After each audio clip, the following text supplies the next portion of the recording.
We are back to Svavelvinter, the role-playing game, Sulphur Winter, and this is a very special evening, or day, or time of recording.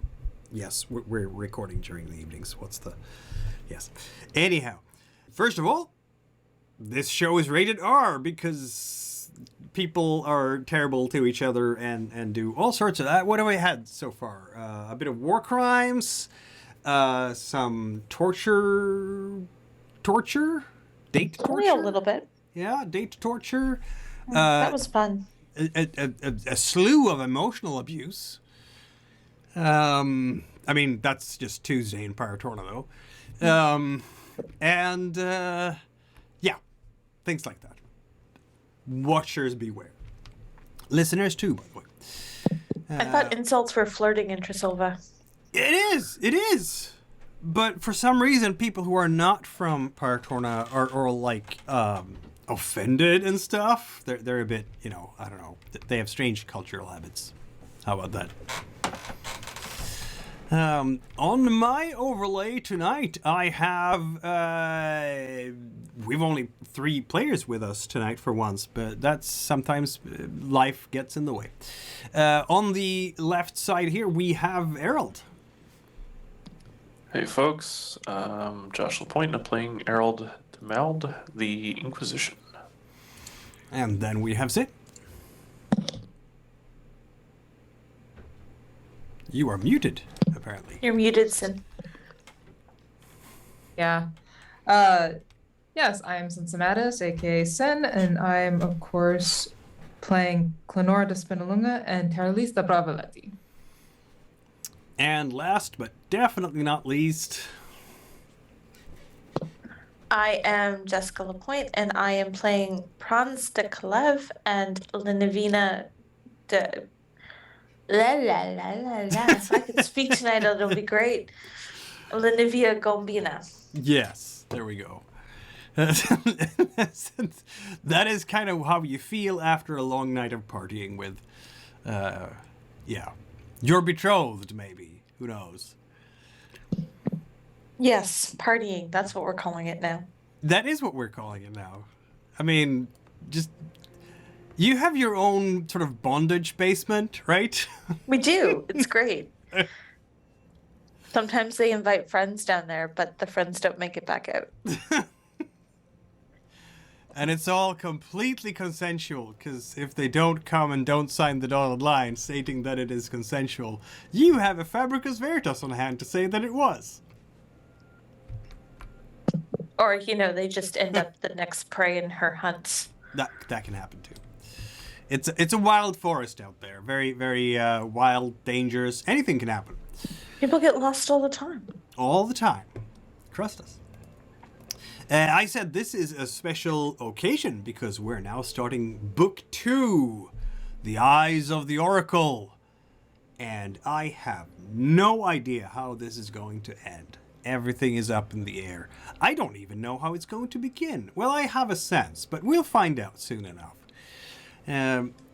I do believe that our last recording kind of went to the wherever dead recordings go in electronic heaven, because I had a problem with my computer and it crashed, and it seems like the file in question is not possible to recover. I will try though, just, for the protocol, I'll try to recover it. But as of this moment, there is no actual video evidence of what you guys did last session.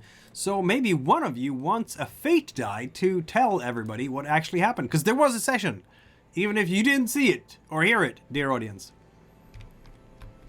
And I think maybe Erald needs some fate dice? No, you have some fate dice. Who needs fate dice? Praanz needs some fate dice. Praanz does need fate dice, but Jessica doesn't remember what happened. Oh. My memory is crap. That's why I never do these things. I see. Erald, do you want to try? I will try my best. So we... This was to try my best. So we originally were told that the stone that the... Oh my god. gosh, words tonight. Mm. That the Vox Renzima was basically released. Yep. And with that, there was basically this prophecy, for lack of better terms, written on stone mountains, that was to be shared with everybody once it basically got released to public. As part of that, unfortunately, it did not go ahead and paint Paratorna, the existing empire, or creationism in the greatest light, or at least what's perceived. And additionally, as part of that, Erald, along with, I think Gulano was actually with him too, went ahead and actually met up with Briar Briskfoot. Yes, indeed. Yes, and we both met up a little bit, apologize here, in Triclive. Yep. And while there, basically, I was shared a lovely story of what actually happened on Arhem from a different point of view. And that was interesting, politely put, as, it's the different shades of how a story is told sometimes. To which, after having also met some key members of what Errol believes as being the Bodak in chatting, decided that it is time for the Animist Inquisition to actually get involved a bit more in politics. And Samsara is actually going to meet up with the crew of the Bodak and actually, get more political and share his religious insights on the matter. Yep. And lastly, from what I remember, and I apologize once again, we went over to visit the Jubilashers back over at the Holy Kashat, You where they politely said, "This is a bit conspicuous. I don't understand what happened here, because the former Kashin was murdered, and there was somebody, and it was an inside job, and there was at least one guard killed." And then they basically turned a whole blind eye on the situation. This is conspicuous, but we're kind of the black sheep of the Holy Kashat, so no one's going to take us seriously. Yep. And That happened too. Fishy things are happening in the Kashat. That much is very clear. Exactly. And Promos and I got back on his boat. Yep. That is basically Erald's adventures for last session. Yep. That's all I can remember, and I apologize. What did Taralese do in all this mess? You were preparing the war machine, weren't you? Yes, or at least attempting to, trying to meet up with an old, I apologize, I forget what the term is here for mercenaries. Condotiers. Condoiters.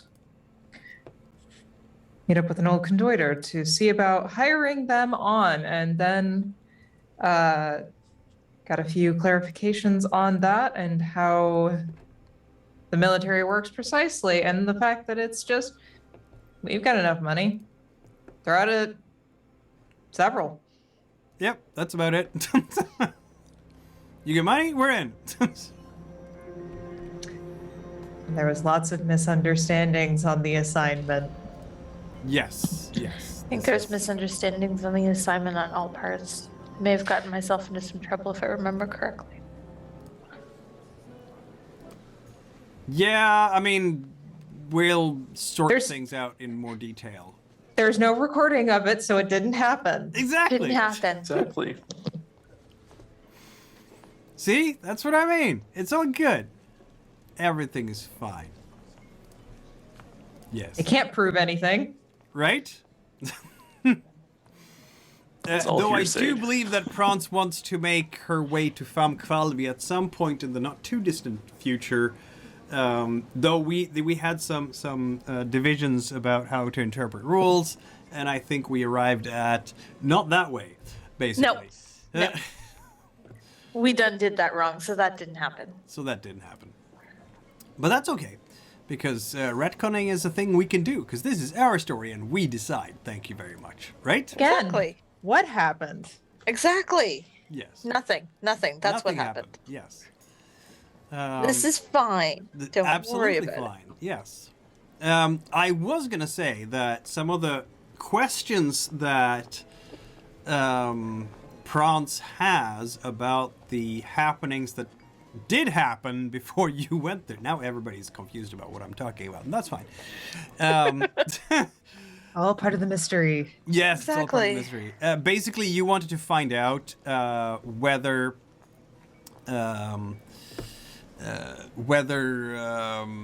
what happened in Famkvalvi when there was a fire and a bunch of Digitalunga assets were burned and How did I lose my best torture space? right and some Really all she cares prisoners. There was a prison break and so on and so forth. Like all that stuff.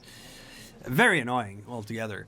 Really? And like as shadow powers, you kind of know, don't you? Like Linvina Gombina is not an idiot. Nor is Klenora.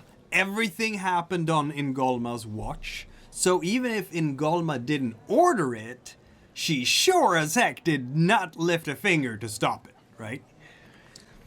Oh yeah. So in terms of mystery here, the question is, did she order an attack on Digitalunga assets, or did she just look the other way and let it happen? And which is, like, how much acceptance would Linvina, particularly because this was Famkvalvi, have towards Ingolma looking the other way?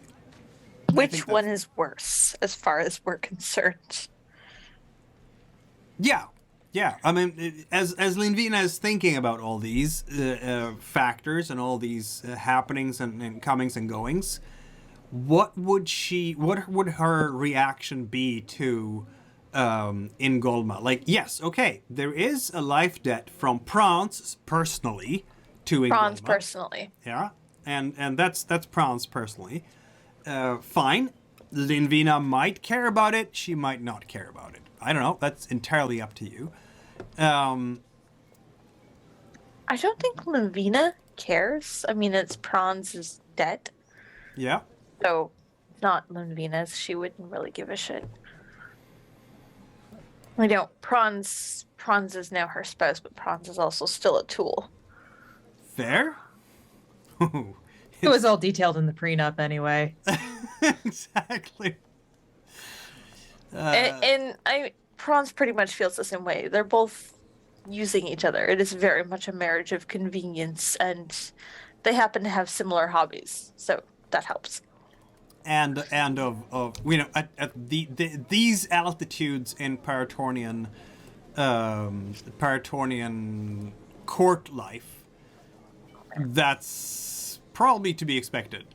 Yeah. I don't think anyone has any illusions about, you know, love being involved. No, I don't think Praanz is the type of person you expect to marry for love. I don't think so either. No.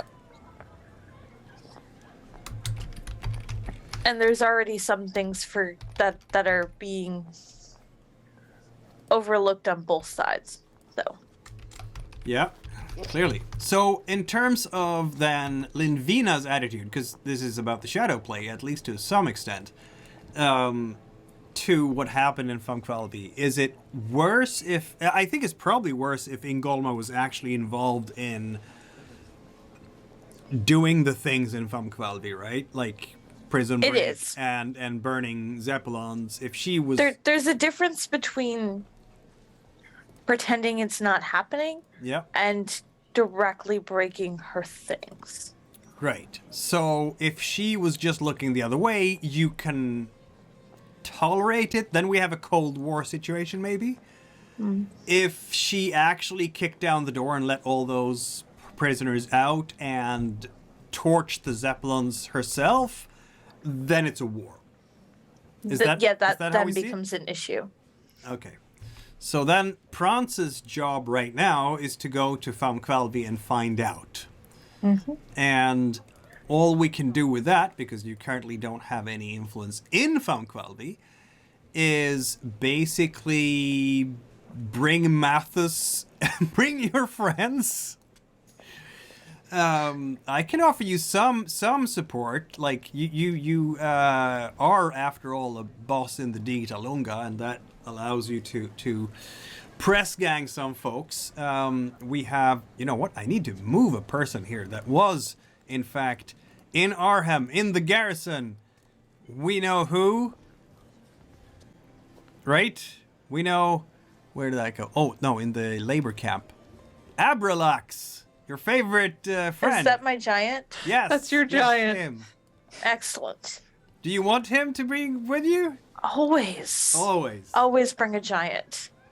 Abralax the ogre. Well, they're not technically called ogres in this world. He is a Tolgold, clearly.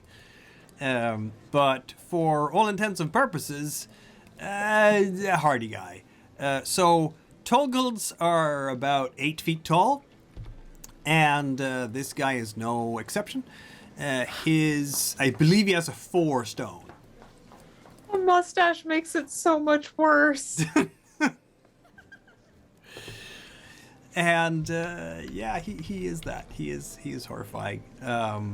Not the brains of the group at all, in any way, shape, or form. Also, not really the. I mean, yeah, he is big and burly and muscular and nothing else. It looks like a 90s cartoon villain. Maybe. I'm You know how expecting hard a it lot is of, to like, find swirly.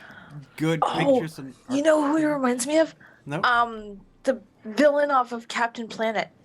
The like Long oil. John? I think I can't remember his name. The oil. He was like an oil rigger or whatever. Yeah. Yeah. Did you want to bring Tokandra and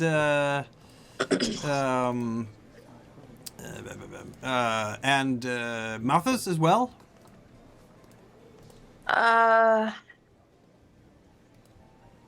Yeah, might as well. It's your buddies, right? Mm-hmm. You know, do I have- Mathis might be the only one who can actually get me in. Maybe, yeah. Like having contacts with the family, you know. But talk to your sister for me. Well, see, I don't know about talking to my sister right now. She's a little you know what? Maybe cousin Vinny. I can get you in contact with him. Cousin Lenny. He's great. You'd love the jobs he does on kneecaps. Can you get me in the city? Yeah, could kind of see who's on guard right now, who's on watch, and can go from there. As long as we can get me in and out of the city without dying, we're fine. It's worth a shot. Maybe, yeah. Tokandra, what did we say about her? I mean, both of them are swords folks, primarily, right? Yeah. In theory, with Mathis. In theory. He's been so good with all the roles. Right? Yes. Excellent. My Mathis dice is more of her hate him. goon connection. Yes, he is. Without any doubt at all. Do we think that Tokandra has anything except swordplay? I don't know that she would have anything else. Which would make her terribly dangerous with a blade, to be honest. I realize that we never statted these guys. I feel like that's probably why Praanz keeps her around, is she's actually a good dueling buddy for her. Yep.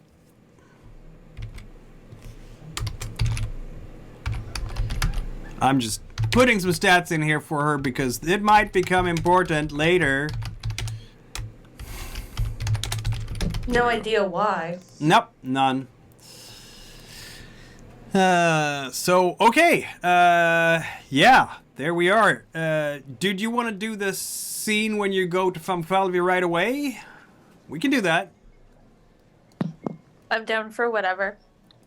Okay, so Praanz da Kaelve and the little brave group of 4 are traveling to Funkvalvi. Now, I have done a fancy thing here on our big Trakoria map. I'm going to activate it here so you can see it. And that is, I have fixed the measuring tool so it does the correct mileage from different places. You've been in Kamest recently, of course, with your... I mean, that's where the temporary capital is, now that Tresilva and Famqualvi are overrun by the mob. But that gives us 34 or 5 miles to get to Famqualvi by land. It's going to be slightly longer, of course, but that is about a full day's journey. Or you can go there by boat, which is half a day's journey. I mean, we got a guy with a boat. I think we could do that much without John being here. That's a fair point. I will allow it. The thing is, since we're now entering Book 2, I am not going to do abstracted time jumps anymore. We're starting on the 1st of Fateska, which is the 3rd month of the year, and let's see how far we get with things as you travel. If you are effective with stuff, it's good. If you're not effective with stuff, it's not so good. Or, I mean, good or bad, like that's in the eye of the beholder.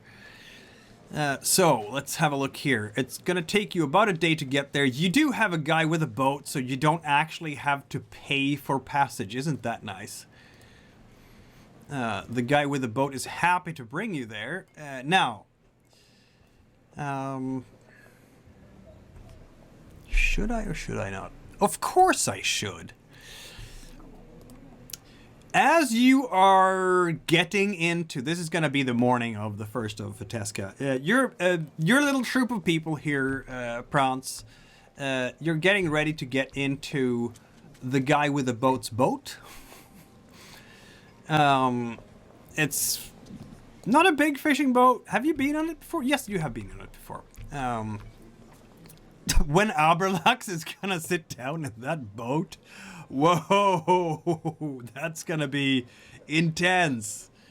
It is gonna twist and turn and make a bunch of weird noises. Like, if boats can say, "Stop torturing me, please," this boat is saying, "Stop torturing me, please." Because Aberlax is not a small fella. I think Promos is all like, well, just sit. Just don't move, just don't rock the boat, will ya? Literally, in this case. Have to move everybody else to the other side of the boat just to compensate for the weight. Right. And as you get into the boat, there is a fellow standing by on the dock side. He is dressed in a grayish white robe that goes all the way down to his feet. It has an interesting sort of, is it a circle with a stroke through it on it? And his hands in his sleeves. This day, of course, we have what kind of a weather? Scattered clouds. So he doesn't have to suffer in terrible weather. Isn't that nice? And he is shaved, completely shaved head. And he will bow. Excuse me. I didn't know I was getting a religious accompaniment. Can I help you? Are you by any chance Stuck in Zootopia? Yes. Do you know the famous Torondan swords champion, General Praanz da Kaelve. This is she. Ah. And would this gentleman of considerable size, looks towards Abrelax, be Abrelax? Praanz's hand immediately goes to her sword. And Yes. any chance? Abrelax is like, oh, am I a gentleman? And looks at you, Praanz. Boss, am I a gentleman? I would say so, dear. Abrelax is not sure if he should be insulted or not at this point. Don't worry, it's a good thing. Very well. My name is King Karas da Ranz. I come with word from Pietro Petralba. Why do I know that name? That is because it's the title of the highest monk of the Ranzine order. Oh, okay. He invites both of you to the mountain. We seek all those who were on Marjura 2 years ago. Oh, this feels like a trap. Do you have a Machinator insight? I do not. Then it's hard to know. I feel like Praanz has something, though. I'm sure there's some kind of instinct. Maybe? You've been summoned for mortal combat. Probably. Why do I know? Oh, that is that maybe? What? I couldn't find Praanz. It's okay. Oh. I got her now. Yeah, I need to get rid of the other character sheet now because we have a PDF that actually works.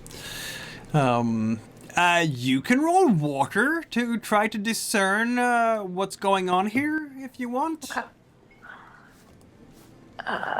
Waiting for things. I'm not to going to load. give you the perks for insight. You won't be No. able to because you don't have that kind of stuff. But you can roll water.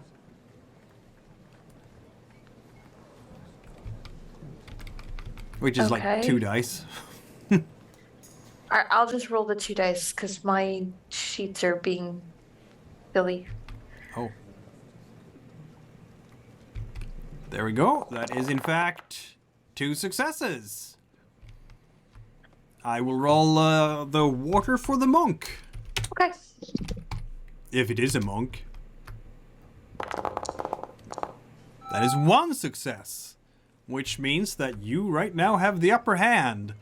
The monk doesn't seem aggressive to you. The monk doesn't necessarily, like, you can't imagine this spindly fellow being particularly combat trained, but, you know, you never know with monks. In Nostral, they are martial artists. Who knows what kind of martial art they might be practicing on Ranz. As far as you've heard about Ranzine monks, they just stare. They sit in caves and listen to a mountain or stare at walls all day long.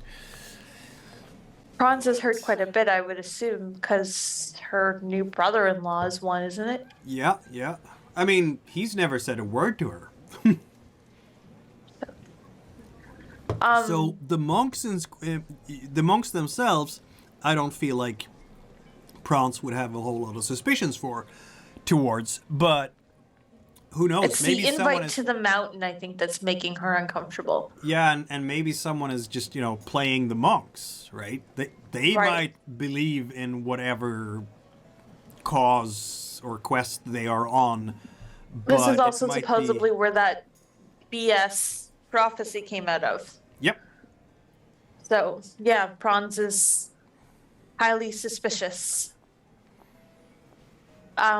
She will make a date to go back to the mountain with him. But she will be sending letters to Linvina, Taralese, and Erald. Yeah, he's fine with he's not going to control or micromanage her behavior. He's simply standing there and looking at her until she tells him what's going to happen next. Taralese is even in the same town. It's just a few streets down, right, Taralese? Yeah. Yeah, she's in Hojar right now. Oh, she's in Okay. Hojar right now. Or I guess where are we right now? Are we still in I'm thinking Kamest at the moment, because... Kamest? Oh, okay. Yeah, so I will send words to Taralese and send a letter to Erald. I don't know where Erald is right now. I think he's in Tresilva, maybe? Last time I remember I was with Promos getting back boat-wise, so who knows, I could even still be... Well, if Promos if is both driving us. Yeah, if Promos has gotten back, then you can be in Kamest as well, I suppose, if you want to Sure, be. let's just have a great party. This is Yes, everyone is in Kamest. You came back because there's a bunch of courtly intrigues and you want to be close to the Bodok's action, right? I was gonna say your boss is here trying to woo the Bodok, so. fine. That's not what we agreed upon. You guys are visiting the boss. See? That's what we talked about. Sorry, Yes. you're here trying to woo the Bodok. I'm here just on a representative of the Inquisition. Listen, we're here to help you Help me actually help you. inquisit. Exactly. Help you inquisit, yes. You identify the heretics and I kill them. And that's what he's for. Points over to Gulio. More fun Yep. when I do it. So I suppose then that the entire group, because I don't know that Malthus and Tukandra will hang around in the boat just when you're walking away, so they'll go and get an ale or what have you. I feel like it's more Praanz snaps her fingers, gestures for them to come, and they're Okay. like, oh, okay, we're not getting in the boat. Yep, we're not. Okay, they will come. That's fine. Tukandra, much like Praanz, uses 2 weapons. Maybe she was, in fact, impressed by Praanz and has taken up that because of that. Anyway, back to the... I'm going to say City Hall. I think the City Hall of Kamest is being completely overrun by the Bodok. And every high-class tavern around the central city square is taken over by various nobles who have kicked everyone else out and are just treating it as their own local estates as long as they have to be in session. Which everyone is very happy about, because that means so much custom. It's just cha-ching, cha-ching, cha-ching. It's a good thing to be a tavern keep in Kamest these days. They are earning a killing. So where would Erald be in the city center there, or will he be somehow outside town because he can't afford to be in a tavern like that right now? Let's check for your living expenses and habits. How about that? Because it's a new month. I'm broke. Haha. It's a new month. Praanz, you're a noble. You have 3 dice. What kind of living standard do you want to live at this point? Again, if you want difficulty If I'm in 1... the same area as the Bodak, I'm living where my wife is. Yeah. You're living off of her largesse. Pretty much. Let's see now. What is her rating? She has a lot. Not stupid. Go. She has level 6 actually, because she's rich. So roll 6 die and see what happens. Yeah, go ahead. As long as you are close enough to Linvina, I'll let that be. I guess if it, yeah. That is 2 successes, so the best you can have is actually moderate lifestyle right now. And I'm still gonna blame Clemender for this. Like, dude, that must have been an epic party. We're still recovering from it. Yeah.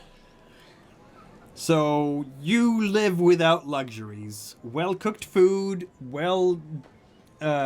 tailored clothes with some elegance, and appropriate living standards. It's not going to be as rich as in Helterham, but you'll have an apartment in town. My brother-in-law spent all the money. It's fine. Yeah. He sucks that way.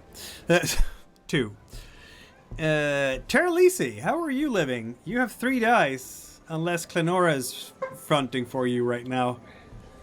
No, she's definitely helping Klenora out because, you know, she's got a lot on her hands. She's being ever so helpful to the Emperor and Empress and keeping the Bodak in line and hosting all of them. Yes, she has her hands full. So you would have 3 dice, and if you want to live, you know, at a moderate level, you need 2 successes. Even under Klenora's if you live dime? under Klenora's dime, then it's Klenora's dime. That's something else. Isn't it nice to live right together with the shadow powers in question? Klenora, where did I put her? There we go. Oh, I see that I haven't actually moved over to the new sheet. But I do know that she has nobility up the wazoo.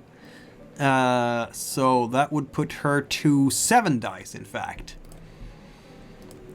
So let's see what you can do with 7 dice. 4, 5 successes. Okay. Taralese right now lives like Jeff Bezos. It is just filthy rich, that lifestyle. It is complete opulence. Your every meal includes courtesans and exotic delicacies from the Copper Seas. You can even be dressed in clothes of Kamsunian papyrus if you want to. Oh, she's gonna do it at least once. At least during one meal. She has to. The fashionista in her must. In this kind of clothes, dear listeners and viewers, you can't move a muscle because the clothes break. The whole point of the clothes is to show how rich you are. It's so rich that you don't have to do anything. Like, if you're eating a meal in this kind of cloth, someone is literally feeding you because you can't move. You have to be very careful chewing too, or breaking, yeah.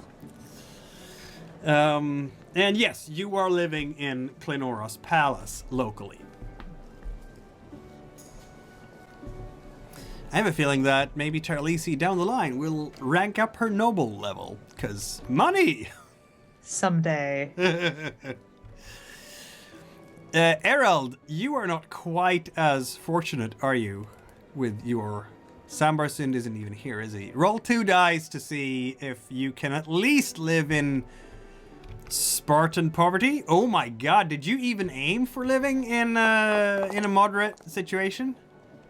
No, I just rolled my 2 that's on my character sheet, because that's what's on my character sheet. Yeah, no, I know that. But if you have 1 success, you get by 1 step above the gutter. If you have 2, you actually have a moderate good living. Oh, well, there you go.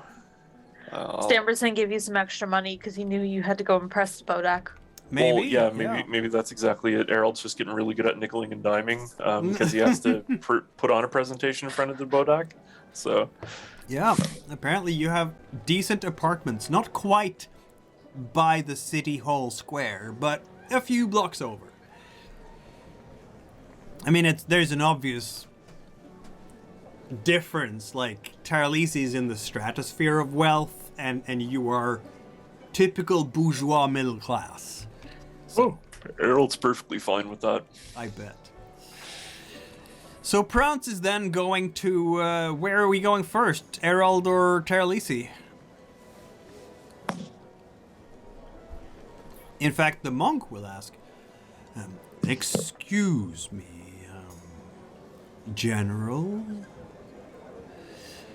I wonder, would you happen to know the whereabouts of Lady Taralese da Bravaleti?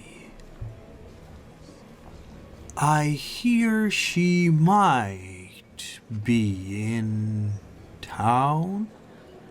I will contact them. It is fine. Just wait here. Wait here? Very well. Miguel, did you create this character specifically just to annoy me? Nope. I claim no responsibility and I blame everything on Briar, alias the actual author of this entire world. So annoying. Mathis will go over and throw an arm over his shoulder. You know what, buddy? Your issue is you're slower than molasses in winter. Is that an issue? Only if you want to get stuff done in the same decade. So, since General Praanz has absolutely no patience for the monk's slowliness, she is heading off to Lady Taralese's enormous palace. That takes all of several minutes, I'm sure, to get to. The way Praanz walks is like a march, so... Yeah, and with Aberlux at her side, like, nobody's gonna block the way. Aberlux has his big flipping club, and it's just, oh, out of the way! Out of the way! The general comes! I imagine even on her own, Praanz walks something like the Winter Soldier. Yeah. So, you wouldn't tend to cross her on a good day anyway. With Aberlax next to her, they're just moving to the other side of the street. Yeah. Not picking a fight with that. No, thank you. Nope. Does Taralese have guards? Oh yeah, she has guards, but they would know to watch out for Prawn, so they might have some hesitation when they see Aberlux. I mean, Aberlux at least is very easy to see from very far away. All right, fellas, I brought friends. Step aside. Yeah, they will step aside, of course. Lady Taralese is enjoying an opulent breakfast. Describe it. Is it perhaps barbecued sparrows? I don't know. Oh, of course. Only the finest for her for breakfast. And although she is rather perturbed when her breakfast wine starts dun, dun, dun, just kind of looking at it and then looking Jurassic towards Park. the door before it opens and just, oh, Praanz, darling, it's so wonderful to see you. Come, join me for breakfast. I think that might be enough for all of you. What was your name again? Ogre? Aberlax. Aberlux. That's right. And he's trying desperately to do a salute, knuckling his forehead, and like it's the most cow-legged, bow-legged salute you've ever seen with, the knees are that far apart. Oh, don't hurt yourself, darling. No, really, don't. I don't think my servants would appreciate having to try and move you elsewhere. And you might crack the marble flooring. Anyway, what brings you here this morning? Come, join me for breakfast. And Praanz will sit. Apparently, we have been invited by the slowest speaking man I've ever met to the Ranzi Mountains. Oh, well, I suppose we did say that we would need to make a visit up there to make some suggestions on how certain things should be interpreted. We did, but here's the catch-22. They want everybody who was on the Island of the Dead a couple of years ago. She kind of narrows her eyes at that, Right? Right. swirls her wine If that thoughtfully. doesn't feel like a goddamn trap, I don't know what does. Perhaps, or perhaps this lends some merit to the particular interpretation we want to make of this. Maybe. They also Right. asked for the giant by name. Really? Hmm. That's quite curious. Mhm. And I me. don't like it. And you. And Erald. And I don't like it. I don't like it either, but they're not a particularly violent group either. They're not. But that doesn't mean they're pulling the strings. No, but I'd be curious to find out who is, and the only way to do that is to meet them. True. I would just feel safer if I had a garrison at my back. Seems you already have a brute squad with you. I don't go anywhere without one. As it happens, interjects the Game Master, Mount Ranz is part of Hudjar, which means that both Taralese and Praanz can draw upon shadow power assistance there, if needed. So, that's a thing. I think we can arrange something. And it helps that Klenora has influence 3 in both areas too, so. Yep. No, if I you think want... Lavina's got 2 up there. Yep, she does. Yeah. Linvina could send one person to help out for one scene, that kind of thing. Klenora can send an entire century of soldiers that will beleaguer the mountain if you want them to. Like significant military support. I don't think an entire army would be prudent, but an honor guard would be appropriate for such important individuals. I agree. So then, have you seen Erald? Not yet, but I have heard he's in town, so shouldn't be too hard to find him. Wonderful. And Taralese will actually call for a servant to come over and send out a messenger to go find Erald. Ooh, this The is Mereld. new. Fancy.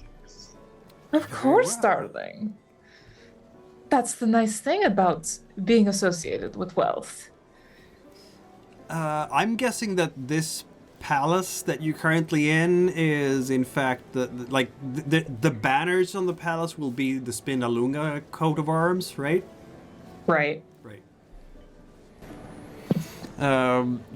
Erald, are you in your apartments this morning, or are you heading out to the Bodak already?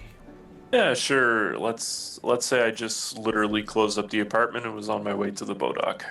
When, together with Gio, of course, your Of course. ever-present companion and bodyguard, and Fire Tongue, dressed in his red tunic.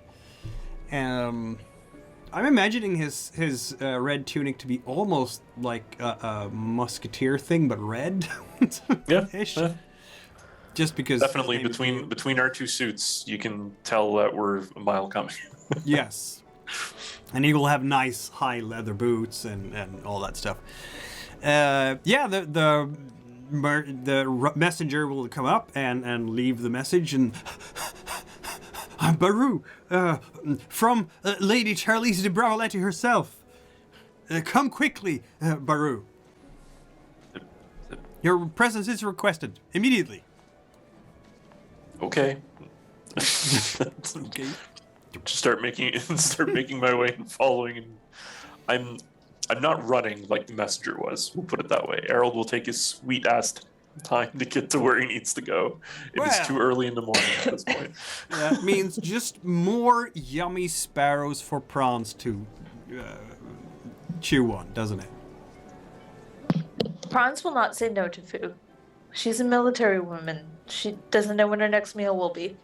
I'm guessing Mathis and Takander are exactly the same, sitting at the next table and just enjoying the delicacies and drinking more wine, because why not? It's offered, right?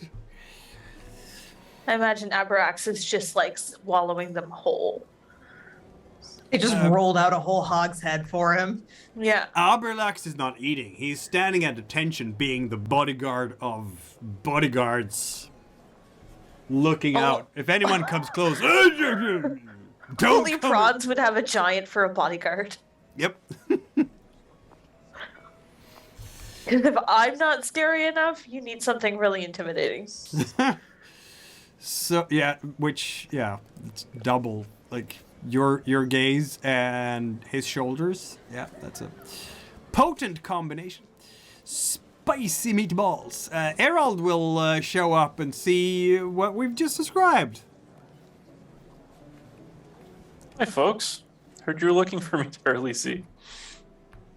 Oh, Yes. no closer, Alberlax says towards Gio. It's okay, Aberlax.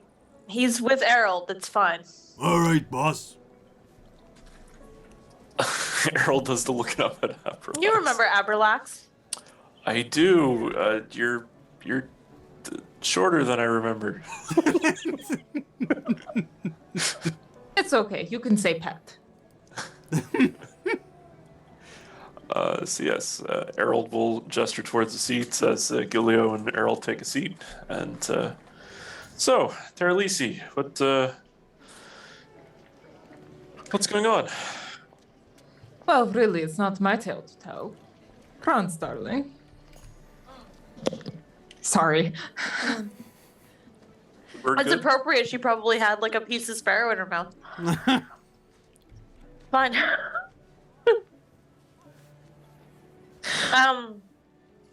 The monks from the Ranzi mountain contacted me and would like to see us all. Specifically asking for those of us by name who were on the Island of Death 2 years ago. And it feels like a giant fucking trap. Have you guys talked to the monks to see if the invitation was extended to the archaeological expedition? Not yet. The monk is really fucking annoying. Can you talk to him? I guess. Is this like is this like one religious person to another judgment type thing, or like why is he annoying? Because he speaks like cold molasses in the wintertime. Okay. Where's this monk? I left him down on the docks. Let me put it this way. Even if he started walking when we left, I'm sure you could still outpace him. Okay. So before I go start talking to a monk, so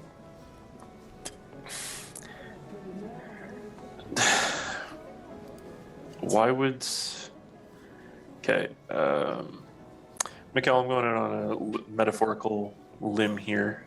Yeah. So Erald's going to go ahead and probably put metaphorical 2 and 2 together to state that he wants to get all of the people that was involved with this prophecy, quote unquote, the Vox Machina, because the Vox Machina is actually in relation to the incident at RM and all of the people that was associated with it. Because the quote unquote big bad that got released. And trying to figure out how to deal with this prophecy as a group because of the fact that we have to work together to save the world. So that's currently how Erald's viewing this. All right.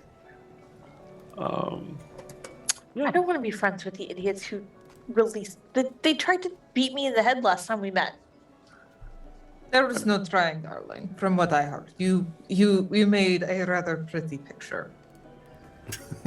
I was dead, technically, for a minute or two. Sure, but back to the point, if all the monks want to meet all of us and get some details, or maybe they know some way of dealing with the threat that was on Aram, then maybe we can put the threat from Aram back in its cage. Or somebody is controlling the monks and wants to kill us all. Then it's a perfect opportunity to, and looking below, close your ears, deal with that problem. I mean, Aberlax, I don't think he's going to react with any words at all because you're speaking too fast and using too complicated words for him to understand anything. But yeah, he'll stand there and emphasize your point just by being there. They did ask for the giant by name. The giant was well known on Arhem. I did make him a captain, didn't I? And You I'm did. sure if there was other key members that got off of Arhem, they're probably also asked for, which is why we have to talk to the monk of who all he's going chasing.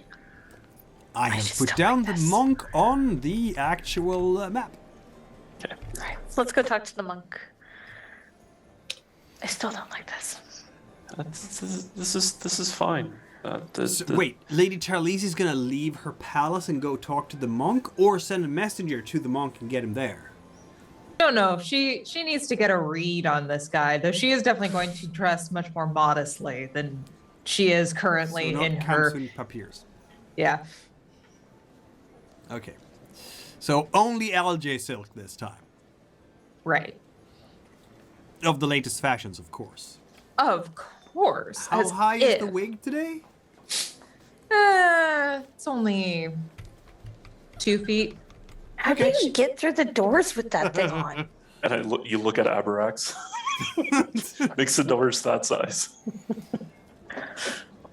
That's fair. I'm guessing that you will have a palanquin and, people carrying you there as proper, or are we taking a full horse's carriage with full seats to everyone? A carriage. The palanquin's a little ostentatious. It's 2 blocks. She appreciates it, but Erald will look at it and then walk alongside of the bloody cart.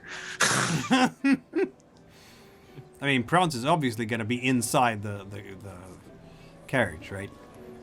Abrelax will not. But Mathis and Tokandra will happily sit in there because they are just gonna, they're along for the ride. yes, live on someone else's dime and just, we're important people now.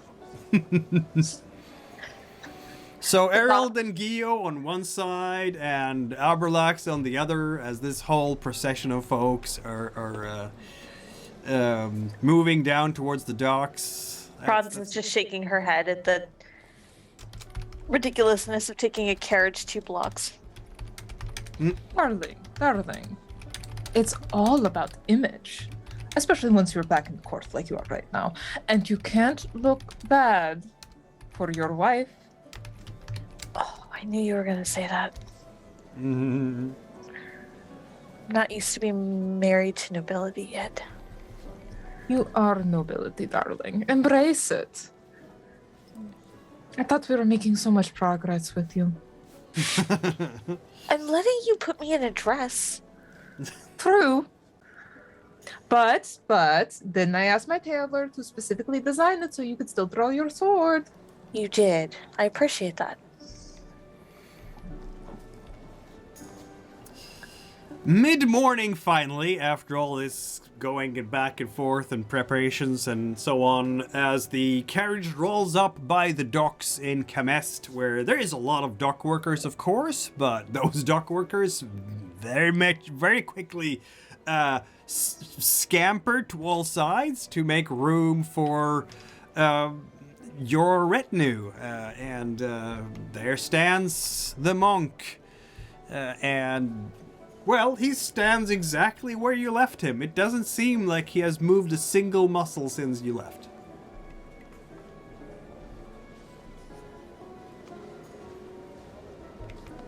So, I will get out of the carriage, and I will politely ask the monk if I can have Abrelax put him in the carriage, because it'll be faster. What?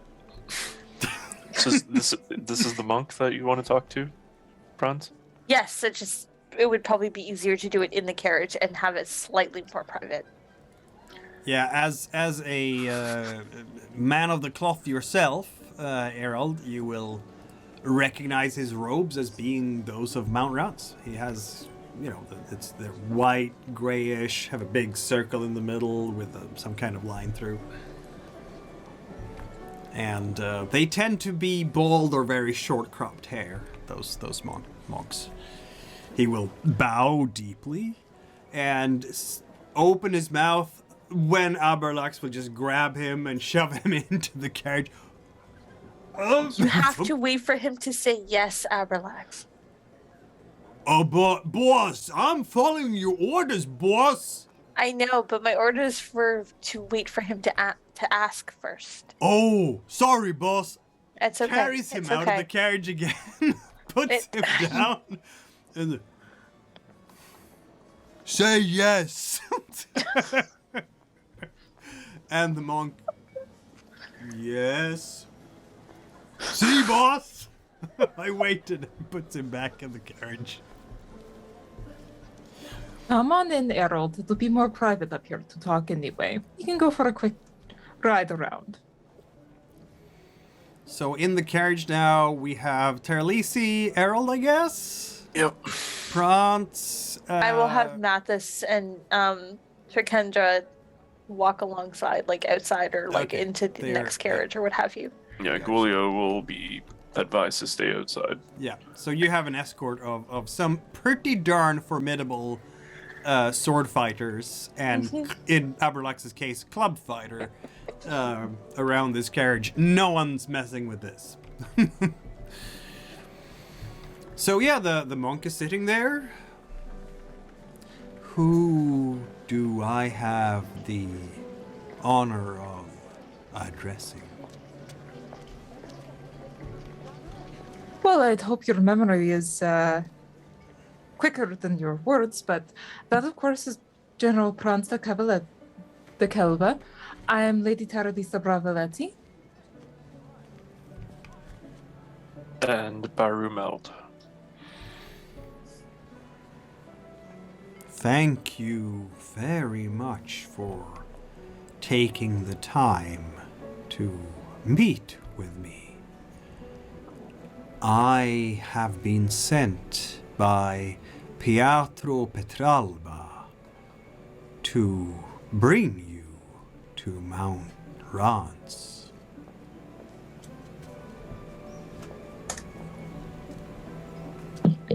To what end? I do not know. Pietro Petralba has not revealed this to me, except that it is somehow related to the Vox Ranzina and to your presence on Marjura when the Restless rose. See, that does not make me feel any better about the situation at all. No. Who else is being requested? Everyone. The archaeological expedition? Everyone. Excellent. Who all has been there? Guests should be starting to arrive at the mountain now. So the expectation is that we should all be gathered in one place. Yes. The last time Taralese that happened, I got my head beat in. I don't think that's a good idea. Yeah, Taralese is gonna look at Praanz and Erald with just eyebrows raised, just... I'm not gonna lie, I cannot promise I won't attempt revenge. There is tensions associated with the people that will be meeting at this mountainside. That's putting it politely. Oh. I shall inform Pietro Petralba. We of our order, of course, wishes for peace among our guests until such a time as everyone can leave. So you will guarantee safety for all guests? We are not like some other monastic orders trained in the use of force. We request peace. Mikhail, I'm going to do my lovely insight check, for lack of better terms, with Machinator, and I'm assuming Erald would also have some type of training and knowledge to know if they are magically trained, since they are quote-unquote not martially trained. Of course. Because there is very something conspicuous with the fact that they do not talk fast. Erald will assist with that. I don't know what you're talking about. Or maybe I do. So I They apologize. remind me of the How do I roll sloth from my Zootopia. How do I roll my insight again? Hold on a second. Let me just adjust a couple of things. There we go. And there we go. How do you roll insight? Basically, you roll a water check. And That's what it was you in my Machinator. Yeah. and you'd add a fate die to that. Yes, indeed. So you have your... Okay. That is one success so far. Did you want to spend an experience to re-roll the other two dice? Yes, I probably will. Because those are the journey ones. to purging anti-creationist takes D toll. Seeing that his friend was dragged to the unknown. And in this situation, I know I'm going probably into a trap. And I want to make sure that when I get there, that I deal with them accordingly. It's either that or he once lied successfully to his elder Tensids. Yeah, in this situation, I'm not lying, though. No, it's you want to yeah. detect if he is lying. Yeah, true. Yep. Okay, I'll use that instead. So I just rolled 2 more, correct? Yep. Okay. Well, That was sad. Womp womp. You have one success. I'm gonna roll his water to see if you can suss out what's going on. You are the aggressor. You win. All right. As a machinator who is trying to find out what the ever is going on here. Let's see now. Insight. So, I must reveal something about the NPC's motivations or goals. To you, Erald, Kinkaras is... again, you want to know about his motivations and whether they can fight? yeah, specifically, he was mentioning that they are a peaceful set of monks. I believe personally that is BS, so I am looking for insight into both from my inquisitive knowledge and also to his persona as Right. to if they are not martially trained, they probably are mentally trained, and if so, Right. what? I'm gonna not give you anything about whether he's lying right now or not, but I will say this, like, when he says we are not martially trained, these guys have literally devoted themselves to speaking to a mountain.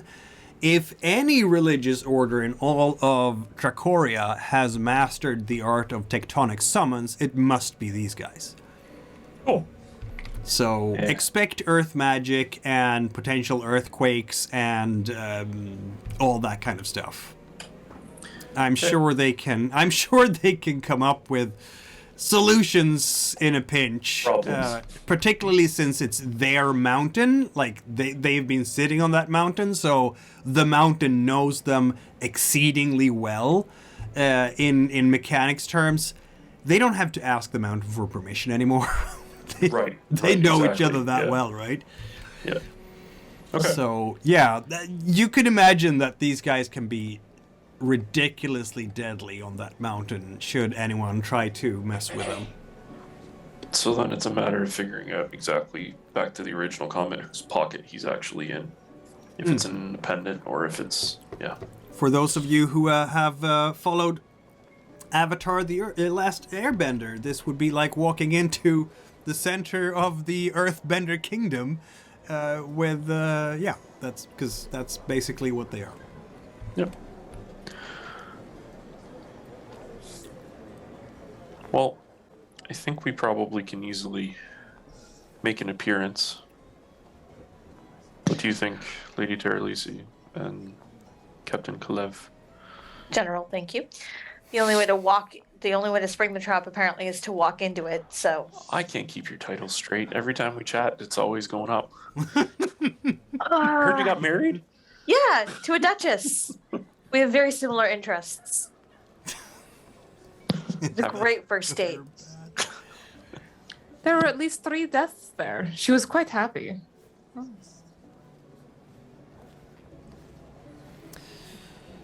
In any case.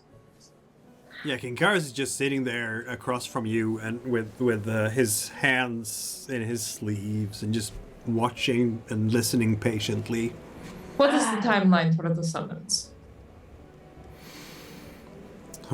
We have sent emissaries and messengers across the Trakorian Islands, all of them, to find as many as we can of those who returned from Marjura that summer. I cannot say when those invited will arrive to Ranz, but I can at least extend the hospitality of our order and provide you with all your needs while you wait. You shall want for nothing. Taralese is going to kind of look him up and down. My new brother-in-law is one of these guys. Oh, really? Is he? Oh, that's Yeah. right. The eldest one. The one that kept staring at the altar? Yeah, Okay. Alec. the least annoying one. I don't know. That was kind of creepy how he just kept staring at that altar. At bare minimum, I'll be going. I have an unfinished business to deal with. Actually, perhaps since we think it... So, Mikhail, with that one other piece of information that was shared with me, where is that in Hojar? Which one again? The White Flames? Oh, that Oh. piece. Yes. Oh, that would be there-ish. So yeah, I got some. other I got side that of too. other side of the range, basically. Okay, so, It's not on the Maybe- way. It's Yeah, beyond no. the way. Yeah. yeah. And Mikkel, for clarification purposes, that went to Samsarnd. It didn't go to Erald, correct? That's correct. Yes. Okay. But I mean, if Samberson wants to send message to Erald, he can do It so. takes time, It doesn't takes a little bit of time, yeah. It takes a little bit of Okay. time. But I mean, well, Erald is too mobile to be reached by messenger pigeon, I suppose. But would take about a week maybe to get the message to Erald. Okay. Slightly more, perhaps, because Erald is moving about. Okay. So we'll start that for a week out. Yeah. I can add a note here, a GM's note. Thanks. And Lavina's within the city, so Praanz would already have the information. Is that the understanding? Wait, I'm adding my note. Inquisition note. Passing notes back and forth. Yes. Great. There we go. I'm going to save. So it's going to take a little while before he gets to you. Yep. All right. So now what? Well, we might as well go to the mountain. We have to deal with that prophecy thing anyway. And if they are summoning everyone, I'd imagine with the little stunts we've been hearing about from Mereld, I'd imagine those rebel rousers aren't far. Nope. So It'd be a fun time. maybe an army is going to be required. Maybe some air support. I'll talk to Lavina. Clemender does have a Zeppelin, his own private one.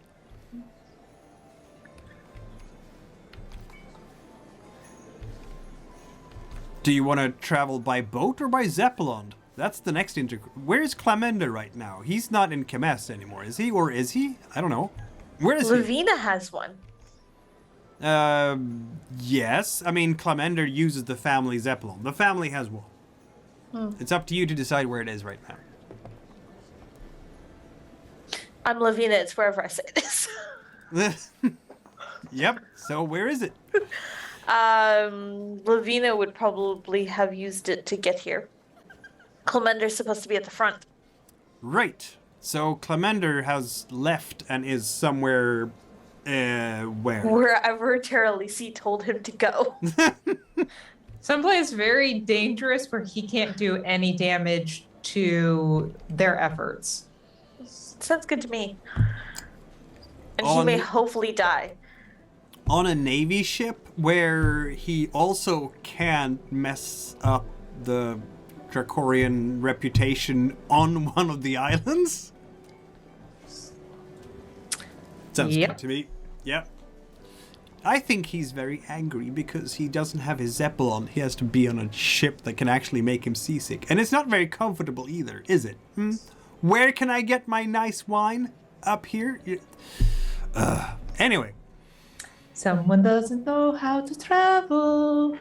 So you are going to travel by Zeppelin from Kemest to Ranz then. Is that what we're saying? Yes. I mean, at that point, you can be there the same evening, I would argue. Perfect.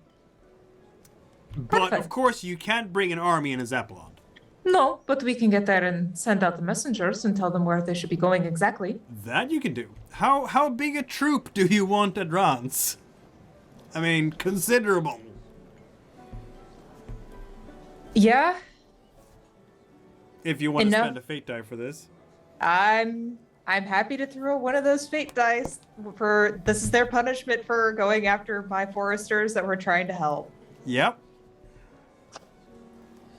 So we are throwing a fate die in the chalice to summon Trakorian soldiers to Ranz. And how many exactly?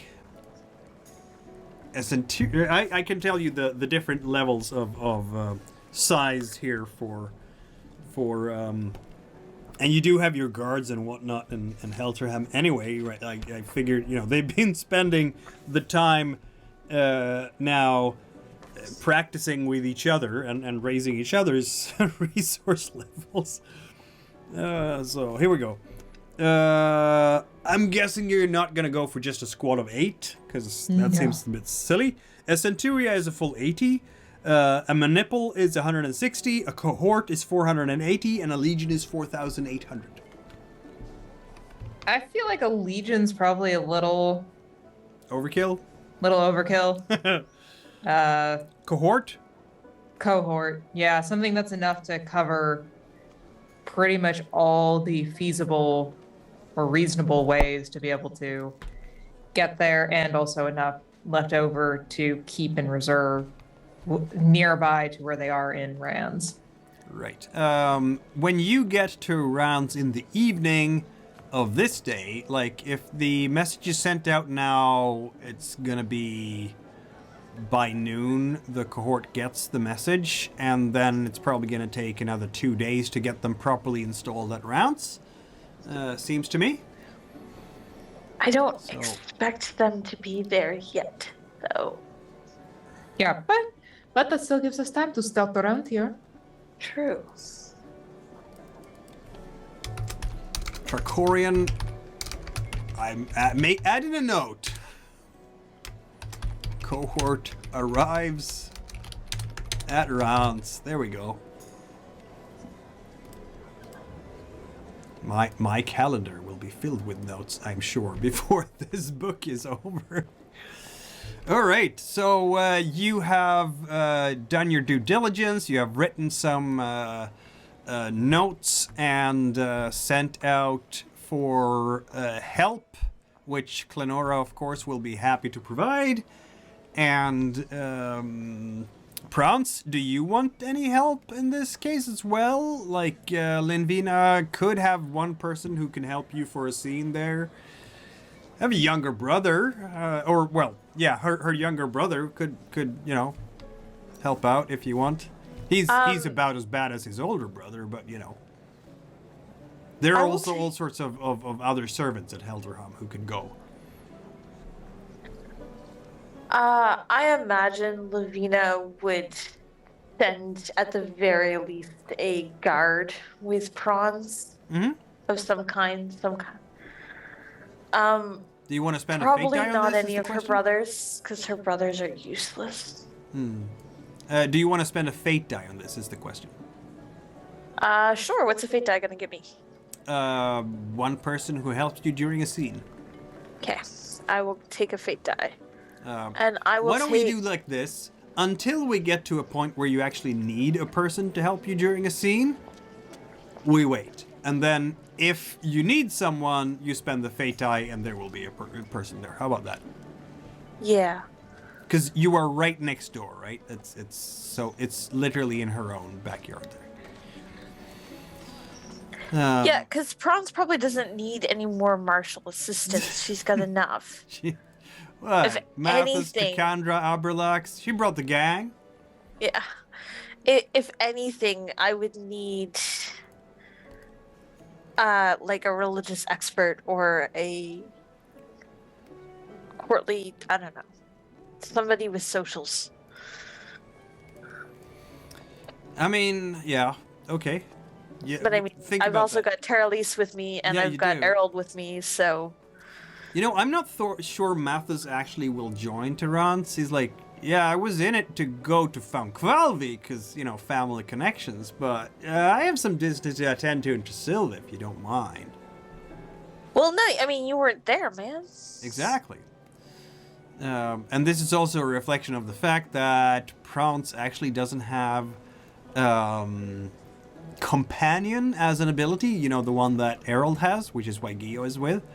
So Mathis and Takandra will show up every once in a while, and then they will leave for their own things, which is what happens now. But Aberlax is coming along because he's been summoned, right? So. Yeah. So, are we actually getting onto a Zeppelin somewhere at noon of this first day of Vitesca? I may actually have to take Companion and then just make Aberlax her permanent bodyguard. That's a thing you can do. Yeah, that is a thing you could do. Later on, yeah.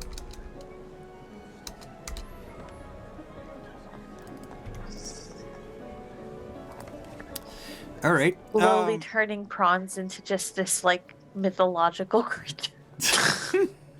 Erald will actually take a moment while he's still in Kamest and actually write a letter to Samcern and basically say this is where he's on his way to. All right, and unlike Erald, Sambarsund is pretty much in the HQ for the most part, so Shouldn't be hard to deliver. It's just that'll take like 2 days. Yep. And- So Yeah, Lavina knows where I am because I have the Zeppelin. that means that the third of the days, the third of this month, Sambarsund will get that update from Erald.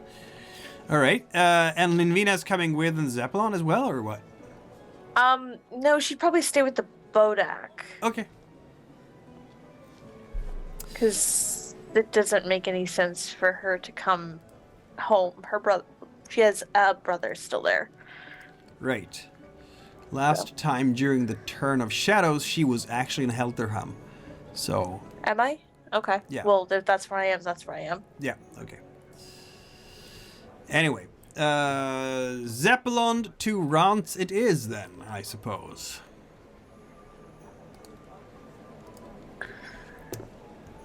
Yeah, it's a majestic sight, of course. It's probably parked outside of town in some kind of estate that belongs to, very rich nobles, that kind of thing. It has a gondola with all sorts of gilded filigrees to mark the status of the owners. At the front, there's a whole bunch of birds, very large birds, these albadors, that are trained specifically for this purpose. They have been put into their harnesses. They are squeaking and screeching. And there is a step ladder and then like a rope ladder up to the actual gondola. The whole balloon itself is made out of algae silk. It's black and it has the Gombas family symbol of a red barrel of oil on it. That is the completely not at all subtle coat of arms for the Gomba family.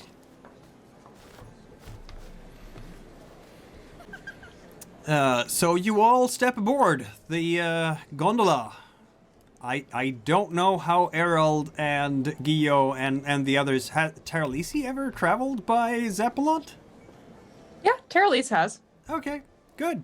Erald is absolutely scared out of his wits. He doesn't like heights. Be right back. Abrelux is also scared out of his wits, but he's gonna fight this because his boss told him to go, so he's gonna go. I'm gonna roll a win check for him. This is gonna go so well. Nope! Can Not I in the use... slightest. Oh, shit, wrong sheet.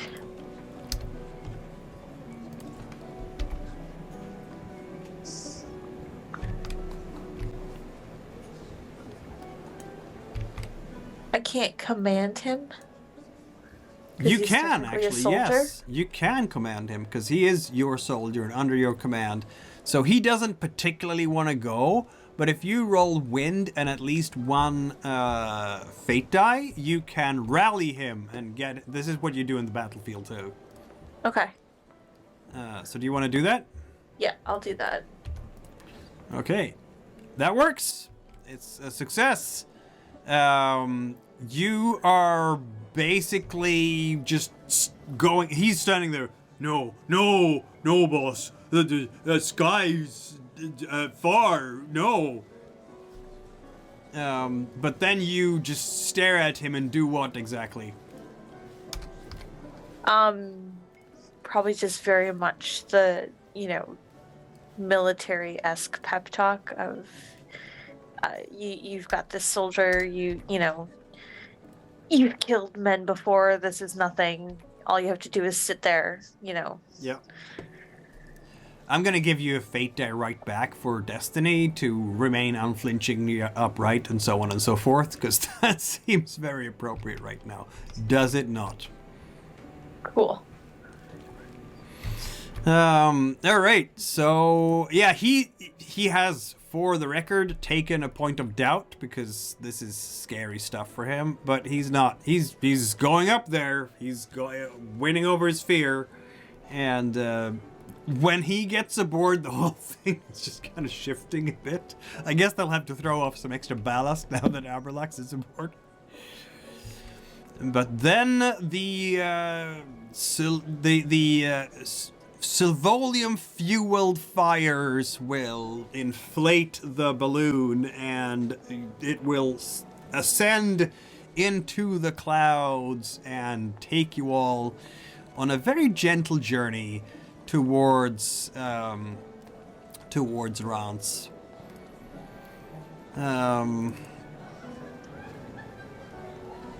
stone or wind check to see how well you handle this thing being up in the air.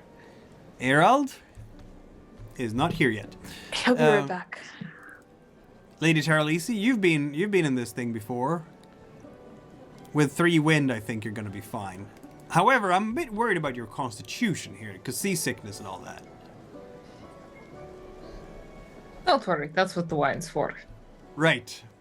Yes, there is plenty of that. You're fine, Praanz. You're fine. You don't get air sick, and you have no particular fears today. Which isn't strange, because, you know, Bansikan teaches you to, etc., etc. Though you don't have the fearless ability just yet. So, you will travel across... I'm gonna have a look at exactly how long time this takes, just for the record. And... like, a Zeppelin is faster than a ship. You don't depend as much on winds and whatnot. We could have used one of these when we ran from Majura. Yes, you definitely could have.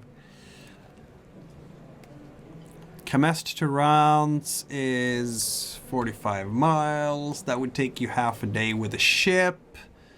So... Erald doesn't seem to be enjoying himself at all. I mean, It's- 45 miles, that'd only take like a couple hours. It's actually going to take 6 hours. Really? Just about. Yeah, they're not fast, these things. It's not, it's a balloon that's being driven by birds. A ship would have taken 12 hours. Slightly more, because the river is going... This is upriver, not downriver. So it's still the fastest way to travel. There's no doubt about that. And it makes sense that Erald is uncomfortable. This is unnatural. Humans aren't supposed to fly. This is true. Did you roll for stone or wind? Why don't we have a wind check on you, Erald? Just to see how... That's funny. I know. I am a funny guy. There you Erald go. is My guts all scared. over the place. Erald fears this journey. And how about your constitution? Roll stone. Stone. I might give you exhaustion if you fail. You don't fail. So at least you don't get sick from it, but just this thought of seeing the entire world from so far above everything. Yep. It is unnatural. God. I'll have to write this to God. must bans Zeppelins. This is anti-creationist. Don't you dare ban my airship. I will need these later in the war. 100% anti-creationists. How can this be? That's when Alright. Sanderson reads the report and he's like, "Oh, Erald, he must be developing a sense of humor." Yeah, that's exactly it. Yeah, most likely he is. Most likely he is. So you will be traveling to Mount Ranz, and I have a map for that. Woo. Ooh. Woo. And I don't know. I think you're probably setting down slightly outside the village. I'm gonna put down your tokens there. So Erald. Once we've left the village, Praanz will likely make sure that the airship is sent back to the palace. That Like, makes back sense. home. And we need... Where is... So we're walking back? Yep, apparently. Well, No, we'll have the airship brought back. I just don't want it left here for them to destroy it Or hijack it. or hijack it. It's also full of massive explosives. I feel like having it left here is a bad idea. If I Right. really need explosives, the palace isn't that far from here. So, Mount Ranz in the early evening of the 4th, actually. No, not the 4th at all. Why is it on the 4th? Okay, that's weird. The 1st is what it should be on. My observer account is suddenly saying, yeah, it's really the 4th, but it's not. Yeah, it says the 4th on mine too. Does? Yeah. Why? Francesca the 4th, 10th year. Mine still says the 1st. Huh. Mine's Okay. not properly loaded. I don't know why. Bottom, It should be the 1st anyway, so... bottom left. What's it suppose? Oh, that, okay. If I do that, and then, no. Why is it even do, okay. I don't know why it does that, and I'm not gonna be able to fix it right now. It's the 1st. I'm gonna say that you have sort of landed just south of the village. It's a fairly small fishing hamlet, with quite regular, villagers who, the fishers, hunters, peasants, they're working there, and there's no tavern around here, and there's gonna be a crowd. Anyone, like the fishers are coming in because the evening is on the way, right? And people have stopped their daily chores, more or less. There's some sheep, some wandering cows, the cattle is starting to come out after winter. And every villager around will be staring at this Zeppelin. I'm sure they've seen the Goba Zeppelin before, as it has traversed across this mountain, and I don't think that Linvina or any of the other siblings will have actually traveled to Ranz since their oldest brother took up the cloth. But having this Zeppelin land here, that stirs up some attention, and a lot of the villagers will stand at a very, very respectful distance, but everyone has their caps in their hands, and they know how to behave when absolutely terrifying nobles come. I feel like Lavina probably does occasionally visit her brother just to make sure he's still alive, Yeah, that makes sense. but she doesn't take the Zeppelin. Oh, Because it's such a short distance, that seems like a waste. it's also, very attention-seeking. Yeah. Right. Yeah, there is, up the mountain, like, this is a white mountain, really, and, for some reason that didn't translate when I imported it. That's interesting. The round huts here, are, for the most part, empty. You don't know what they are about. There's a wooden palisade around them. But what really catches your eye, perhaps, there's some buildings up here, and this thing up here is... What is that? It's fused into the mountain itself. It is some kind of... Looks like the skull of some kind of huge monster, but you can't really see where the skull begins and the cliff ends. It's like it's fused into it, or maybe it's very exquisite stone masonry that the monks have been carving it out from the cliff itself. I asked the monk that's with us what the hell it is. Oh, that is the temple where the Pietro Petralba resides. Oh, cool. So that's where we want to go. Yes. Gotcha. What's those? And I point towards the huts.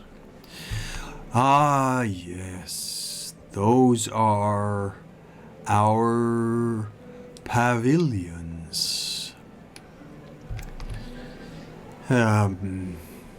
Most of them are now closed, as many of my order have traveled to seek and find the people who have been summoned. That seems weird, but okay. Well, no, You it's big. will be offered accommodations in one of these pavilions, if you so wish. Though, and Kinkara now turns to Lady Taralese and General da Kaelve. Though, as you are of higher standing, we can also offer apartments closer to the Teatro Pechalba. Oh, thank Castile.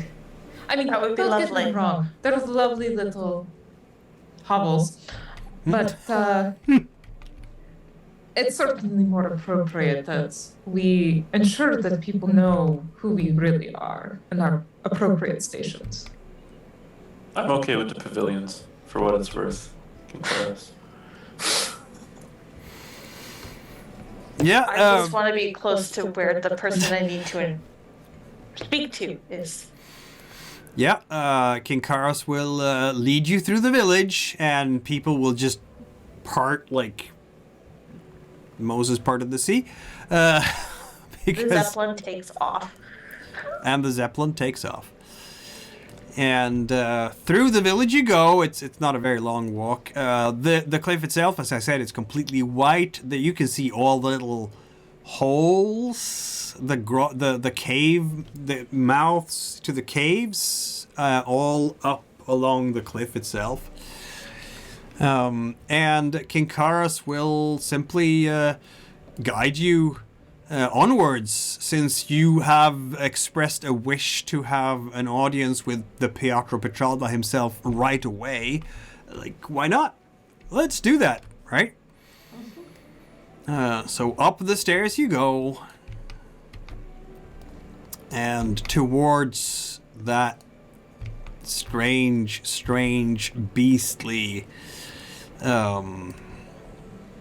skull. I do actually have another picture of that.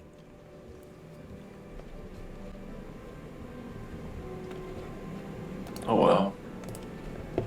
That's so cool. Pretty neat, huh? Those, they look like wars.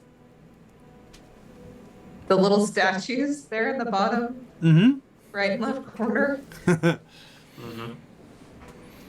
It's all very, very peaceful and quiet here. Like, the monks almost never speak. That And- sounds very tranquil. Mm-hmm. Probably to save their own sanity. Maybe. Let's see now where I was looking for, because I need to jump between map references and whatnot. There we go. I apologize, Mikhail. Is there, and I'm thinking back to Forbidden Lands here, so I apologize if there's no equivalent. When we arrived on Aram, there was a sense of magic. Did we get to do does Erald get that being here at the mountain? Oh yes, no doubt about that. Yes, Okay. there is. There might be another person in this group who feels the I don't know what you're talking about. It's not etheric Praanz. waves of will working and miracles from around here. You would, of course, have to cast the general spell Detect Magic to feel exactly what type of miracle working that has been woven around here. In other words, what, is it tectonic summons? or is it something else? Is it procreationist or not? You don't know yet, but you can find out. At any rate, as you are going up the stairs towards this skull, there's a small guard by the foot of the cliff, but you're with King Karas. The guard just bows, and there are these. You can see these red fires in the eye sockets of the skull, and then you are invited to climb a set of stairs up along the front teeth and step into the nose cavity of the skull. Okay. Erald will definitely follow suit. It looks very much like stone to you, the skull, now that you're this close. Erald will actually pass his hand along the stone. Feels like stone too. Yeah, to see if it's got that grittiness to it, or if it's more. It does. Yeah. So, yeah, go ahead. and again, Praanz, being curious with no filter, why did you guys carve your temple into a giant, what looks like possible dragon head? We did not carve it into anything. It was simply revealed from the mountain.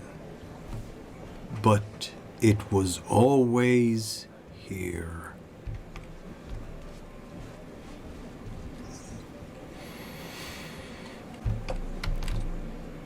Looking at it, I don't think that's a dragon. It looks more like a horse. At least, I'm not sure how you see a horse, but okay. A Totally horse do know skull. Yeah. Darling, I know you've seen a horse skull. I have seen a horse skull. That's very ominous, considering that we're going here for a prophecy. Or horseman, horse skull. There are a couple We of... didn't totally meet that. Just inside the gateway into the nose cavity, there are a couple of honorary guards or monks who are standing by, and they will bow, of course. The walls are white with very beautifully wrought silver ornaments that kind of wraps themselves in patterns, wave-like patterns, and reflect the light from 4 torches that are standing in brackets. And right ahead, beyond a short flight of stairs, there is a door in very high-quality wood. So, Mikhail, within this area, you mentioned they don't talk. Like, this is, you can hear pin drop, like our footsteps, especially probably that of our dear orcish friend. It's a very... Tall gold, if I may. Tall gold. Yeah. The gold, yeah, sorry. Yes. Very makes a residence. Yep. Through... Okay. Yep. King Karas will lead you onwards without much ceremony towards the door and open it. Aberlux will have to bend down a bit, of course. And beyond this door, there is a very large chamber with benches, or like now you're pretty much in the brain cavity or something. Benches around the walls and one lonely torch, and on both sides there are doors, and at the far end of the room there are some steps up to another door. This is not the brain cavity, this is the nose cavity you are inside now. So basically we come to a crossroads. We enter from the south, and there's doors to our east and west and to north. Yeah. With the torch in the middle. Okay.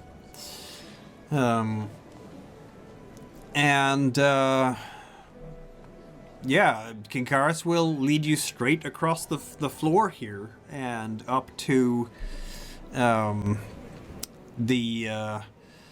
up to the next door, basically. And Okay. there is a larger, almost spherical hall room. It's like a dome, basically, with very beautiful patterns painted onto white. None of you are particularly familiar with animals, so I'm not sure you would be able to make out what body part this is. Anyway, there's a whole bunch of seats that have been carved out of the walls, and on the floor there's benches, all white. There is another stairwell that will that you can reach. That can help you reach a balcony that has a white table and some very nice seats, no doubt for those who are higher rank in this order. There is a fire burning in a contraption created for this in the middle of the hall, and you can still see the waning light of the day coming in through the eye sockets.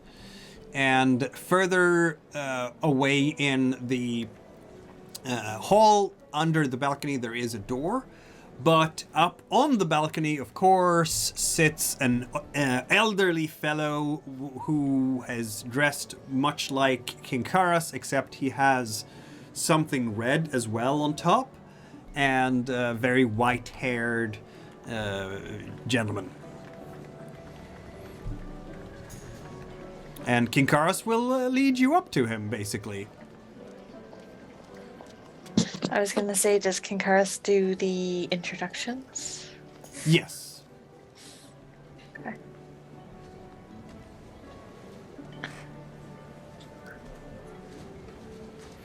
So, to what precisely do we owe this honor of being summoned? Yes. The Pietro Pachalba himself will, of course, look up towards you. I'm gonna actually activate the other one again.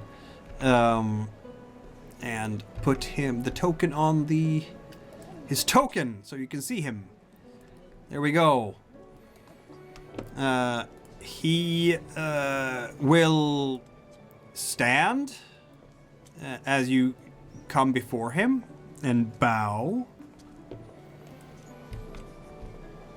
I am very pleased to see you. Welcome to Ranz. I do have to ask your pardon for the summons. Great forces are moving, but some of these forces do not yet have a set goal for their work and can thus lash out. Come with me.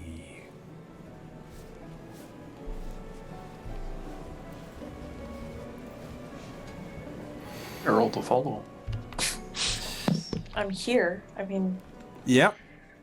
He will again. coming. Exactly. Another door that you go through.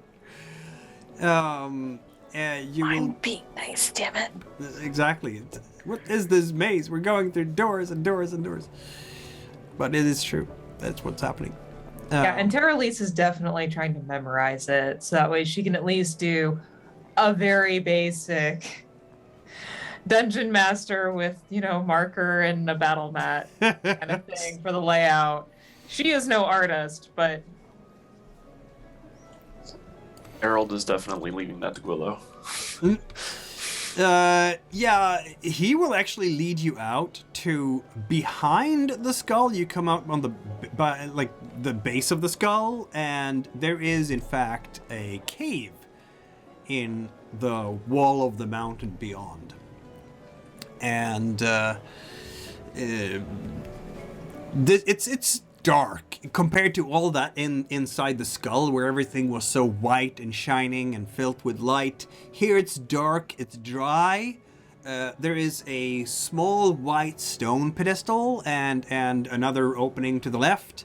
There are benches along the walls of the cave, and there are nice cloth laid out along the floor.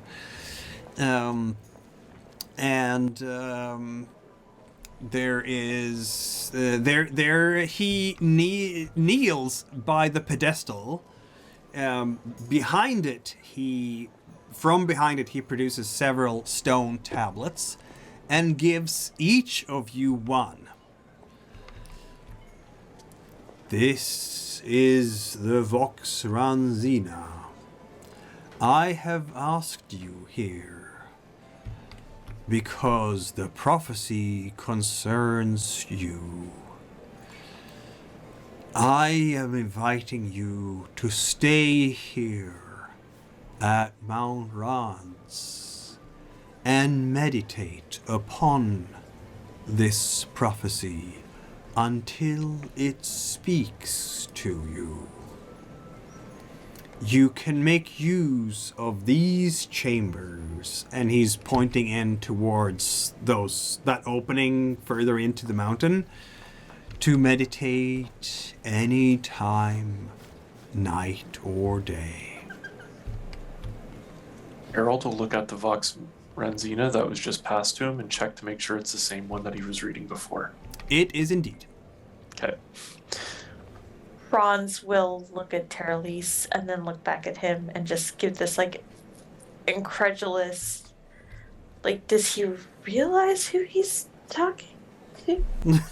Meditate?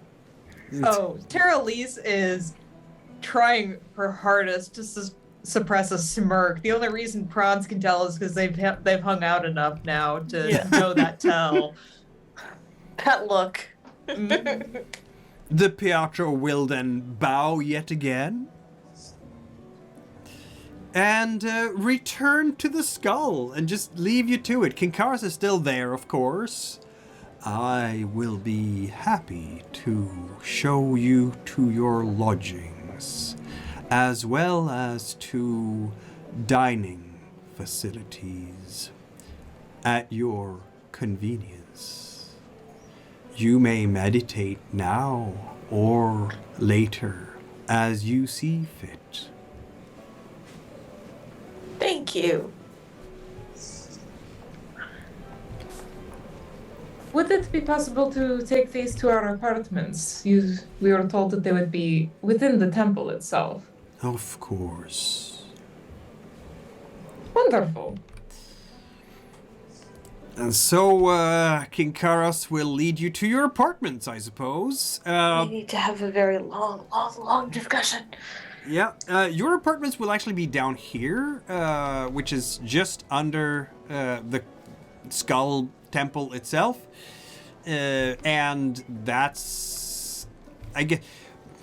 Kinkaris kind of assumes that Abrilax should be in the pavilion over here, the one with the smokestack coming out, because he is not a high-ranking person. But if he is da Kaelve's bodyguard, he will be allowed to stay up here. He will be da Kaelve's bodyguard for the time being. For the time being. I'm not letting the ogre out of my sight in a monastery. Do I look stupid? Instead of a bull in a china shop, it's an ogre in a monastery. Sorry, not an ogre. So yeah, these will be your quarters then. And I mean, they're not a palace, but you at least have your own rooms and such, which is probably more than some other folks might have. Erald, you want to stay with us? I was thinking of actually going to stay in the caves this evening. I think perhaps it would be best if he did take some time to get to know the salt of the earth. Ah. I see what you did there, Taralese. That's awful. Want to see if the dragon wakes? Just slightly. Yeah. Erald definitely will be going back to the cave to meditate, quote unquote. Yeah. He will tell Gulo to actually stay at Taralese's side. Okay. You will. I will do that, of course. For all intents and purposes, because of the fact you're probably the most quote unquote valued there, and quote unquote Praanz can deal herself. I can. It's fine. Don't worry about me. I got this. And For- there was fire where we were at, so I'm good. For the benefit of the audience, who have in fact not been given the Vox Ranzina, I shall read it. I mean, a lot of the Swedish audience have read it in Swedish years ago, but yeah, you know, not It's everybody. worth updating. It's worth updating. Also, they would not have heard it in English, so you know, that's a thing. Because we had to translate it, right? You're sitting now, all of you, with clay tablets and reading this. Long trail wanders the wise. At dawn with calm his foot proceeds. The late risen must ever hasten, run thoughtless to counsel and bloody deed. The stars I see in tandem tread. The fifth ship sails to shore. Prows bathing washed in blood of men. For this four have fared. The field where stars have sown many will seek, yet few our favored future find. Thirsty armies like tears amass, where ocean stones melt on sunny shore. The ban of gods has come to end. Darkness feeds the ancient army. Rotting realms now crumble feebly. Idols falls and frail will fall. Flowers wilt, foliage withers, yet from this sprout tender saplings. The old turns mud, wanders to grave, horridly rotted she fattens seedling. Wolves flock to Rose's penance, calamity brewed by flowing soil. Ground bleeds bloody power, but fluid graze in hands of blue. Behold, I see a king come by sail. His features none may see. The sons of dusk ride on the foam. Aged veining enwraps the oar. Splintered hub black as night, forged to one, 4 spokes. Widely the wheel is set to turn, to roll heavily over dawning days. A master of dark with might will rise, ghastly strides from grave's cavern. Woe to city where cradle stood, the deep will eat its walls. Coming bane knows the countenance, sword bites in weak fingers. Like the lancet glides without a sound, pointed rams the heart's demesne. There you go, the Vox Ranzina.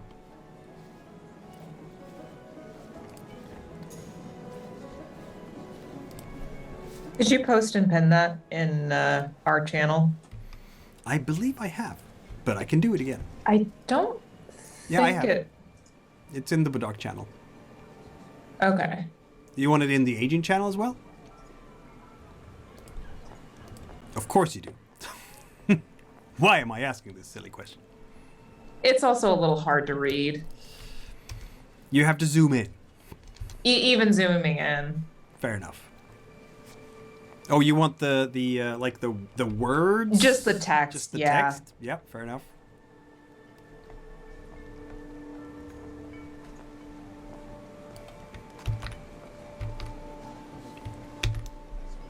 There you go. There we go. Perfect. Thank you. So, it is evening time at Ranz. And, yeah, you've been invited to spend the night and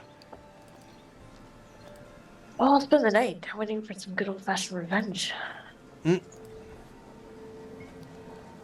And do things like meditating? Is that something that Praanz will do? Lots of meditating now, Yeah. right? No, Praanz doesn't meditate. What? Actually, Praanz I'm probably shocked. would meditate, because the whole Bonsi Khan thing. That's true. That's true. So, I mean, she wouldn't meditate in a traditional religious sense, but she would have, like, Yeah. the almost like the kung fu stances type. Yeah. Like Thing. doing forms and whatnot. Yeah, that would be probably her form of meditation. Absolutely. So, what's next for this group? Kinkaras will leave you alone now. He has done his job, and he's gonna return to his quarters, which are down here.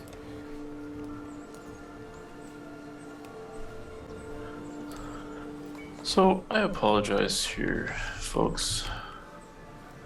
What was the first city here within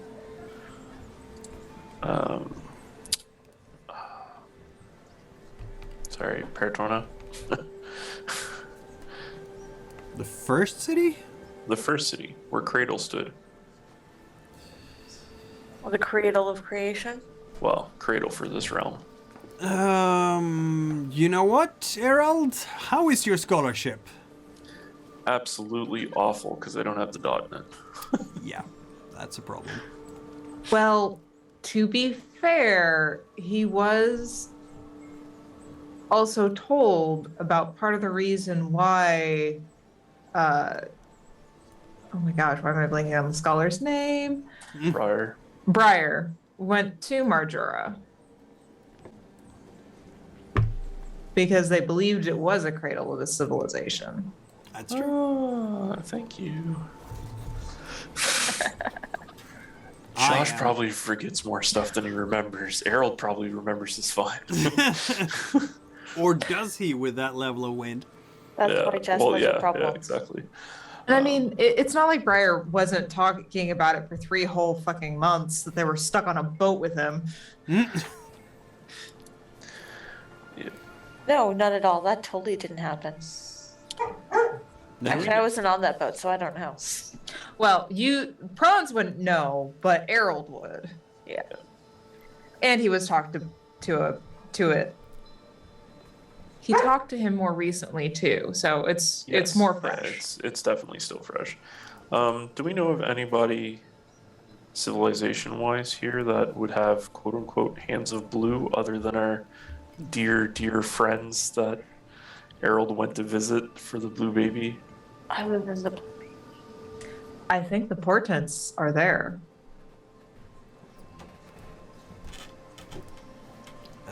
Blue-skinned Orgin pirates, maybe? Didn't Now- they try to eat us? I will say like this. I'm not gonna give you a whole lot of clues, so I have to That's fair. back Meant to away be from. interpretation. Yeah, no, definitely. You have to It's- interpret things, and when you want to put things down, like you No, have sorry, to this make is the- more for the party than the DM. I apologize. Yeah, you have to make the appropriate rolls, where scholarship very much helps in this case, and wind very much helps. But other than that, I'm not. No, this is your thing now. Can I send a letter back to the palace? Would Lavina have any scholars there or any? You want to Appropriate invoke historical your. books? If you want to have help from a scholar for a scene, you can definitely do that. That is just gonna cost you a simple fate die. Sure, maybe Praanz was smart enough to drag a scholar with her. Or you could have totally been like, "Hey, you there? Bring me your most knowledgeable monk." Yeah. Yeah, exactly. You have the pull around here to do that. So You there. um, Explain this nonsense. explain this nonsense. Yeah, I am going to give you King Karos back, I guess. Or do you want someone who isn't a local Ranzin monk? someone who can speak plainly. Okay. Maybe I mean, you could have one from the Trakoria Academy, I guess. maybe somebody who was attending Lavinia's brother and living here. Yeah. Because that could work. Lavinia sent attendance to her brother. She does. Yes, she has done that, hasn't she? Yeah. We have Um, discussed that. Yep. So maybe one of the attendants who would have knowledge of hear better, but also speak plainly. Right. Because prawns can't handle the way that they talk at all. Not even a little bit. What? It's all good. Ish. I'm gonna have a couple of... No? Oh, that... Will that work? Can I... No. Why can't I use these tiles suddenly? Oh, that's why. Now they will certainly, I'm gonna say it comes tomorrow. How about that? Okay, that's fine. That gives the proper time. She has sent word and somebody needs to be brought to her. Exactly. Yes. So. I'm getting interpretation. Yeah. Yes. Being from nobility, does she know of any heraldry that involves roses? Excellent question, isn't it?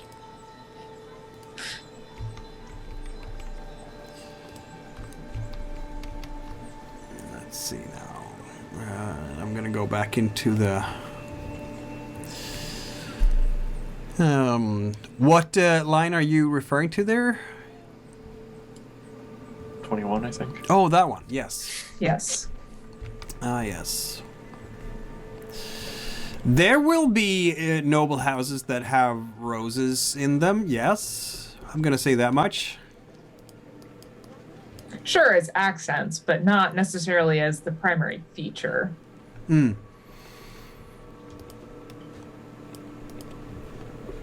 But yeah, there will be. Let's see now. I'm thinking about the 7 ducal families. That's what you're interested in, aren't you? Yeah, either the ducal families or even any of the maybe, because Transmira is not really known for it, but even in like the Palamux nobility. Mm-hmm. I mean, the Transmiran noble family of note is the eel skulls, and they definitely don't have any roses in them. Yeah. For the why don't we have it? This doesn't happen often, but why don't we have you roll a wind check, and you can add a fate die for being a noble, because you're explicitly checking out like noble houses and stuff like that.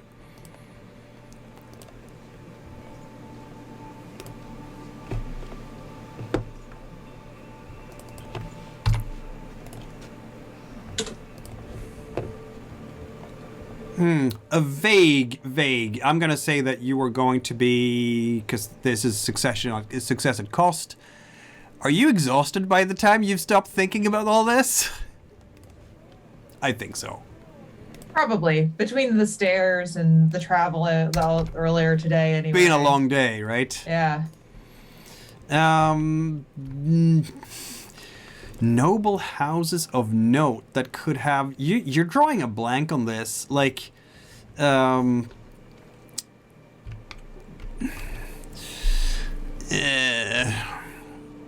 you're thinking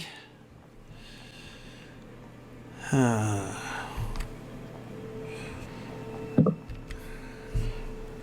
gonna have to open up a map, in fact, that I haven't made available to anyone else yet, because generally speaking, it is not a pretty map.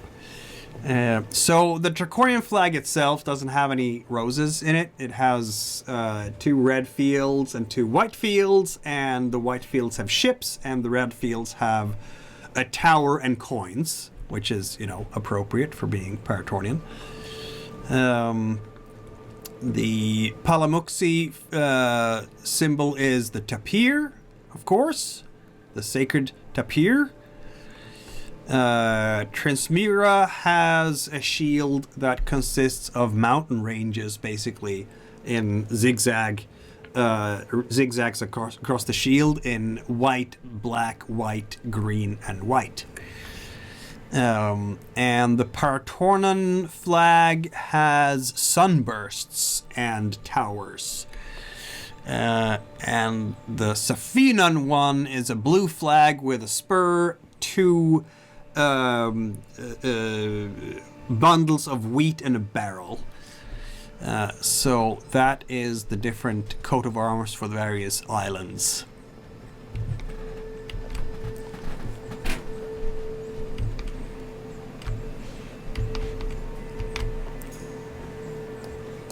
Okay, and then I would certainly think she would at least know the primary duchies Yes. there and know that it doesn't align wouldn't- with any of those. No, it doesn't.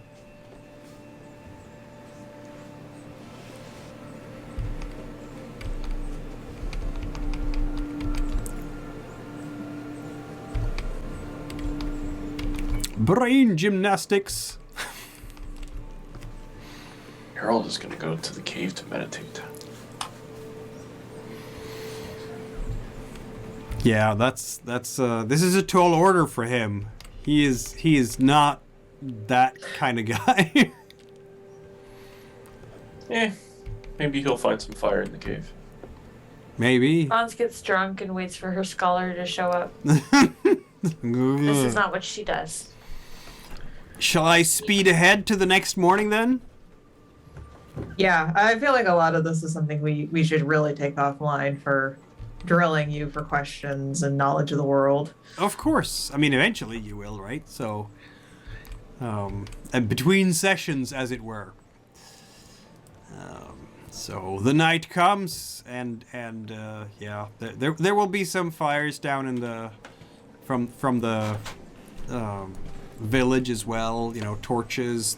You can hear some laughing because people are obviously having a lot of fun by you know, in the tavern or tavern, whomever. You didn't even see any tavern down there. In whatever house happens to be open for people to share a brew after a long day of work. Other than that, feel free to rest up because and recover all your misery as a new day shall dawn on Farteska II. It is a beautiful day with lake-living birds circling over everything. I said it's a beautiful day. My weather generator said something else, so it's a very wet day. It is spring after all, right? It's a healthy spring rain. That's what it is. There we go. Looked nice in the morning, and then it started raining by like. Exactly.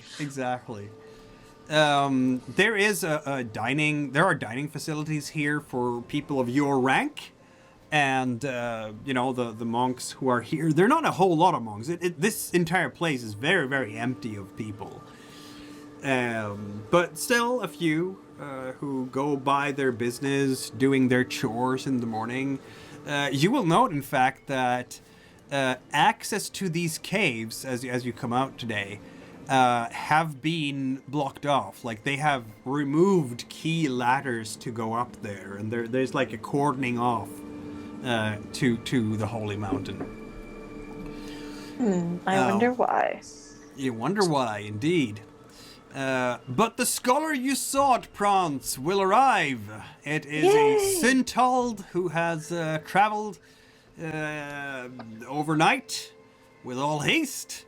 Is maybe a bit grumpy this morning, but yes. Let's see now. This Syntald is... I'm gonna check things here. Is a fellow by the name of... I'm randomizing things, in case you didn't notice. That's okay. By the name of... Forbidden Lands actually has better randomizers. Umbrion da Melce. There we go. Umbrion da Melce. Excellent. General, thank you very much for your summons. I'm here to do whatever you want me to do. And I'll try my level best to answer any questions you might have. Yeah. We would like your opinion on this in relation to the current state of affairs in the realm. Oh, yeah, the prophecy. I've heard of the prophecy. Very exciting. I'm very honored to be here, I must say, yeah. How can we bullshit it to fit the Empress? Oh, how can you interpret it to fit the Empress? Is that what you're saying? How can we interpret it to fit the Empress? I Right, just want right, to figure out right. what it actually means. Yeah, figuring out what it actually means would be nice. But I feel like it sounds like a whole lot of bullshit. But then again, the dead rose, so, you know. There's literally a section about there of what happened in RM. Literally lines from like the 33 to 36. Yeah, but wasn't this released after what happened to Arham? Sure, maybe Yep. it got released because it was just yeah. Well, okay, maybe it's a story. I don't know. Time seems to be a funny thing for those that spend too long staring at rocks. Besides, even then, a lot of it, we do need to understand it, and you really do need to come to court, or at least to the Bodak more often, darling. You'll be able to understand better how to read doublespeak. Yeah, well, be that as it may, permit me to put my perspective on this, as it were. And he has a whole bunch of books and stuff in a big trunk that goes on wheels and so on. Yeah. So, what is unclear here? I'll try to help you as best as I can. And I'm gonna spend 2 fate dice from my pool as the GM to help you out. That Excellent, because fucking none of it's clear to me. That was a decent roll, wasn't it? You get to ask the Game Master 2 questions on things. Excellent. What do we want to ask? I don't know. What do you want to ask? I meant...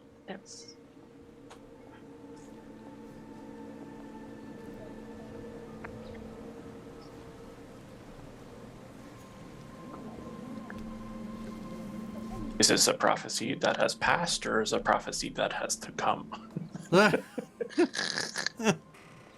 Is that an actual question you're No. asking? That's just, I'm just that's me playing with the other shadow players here. Me.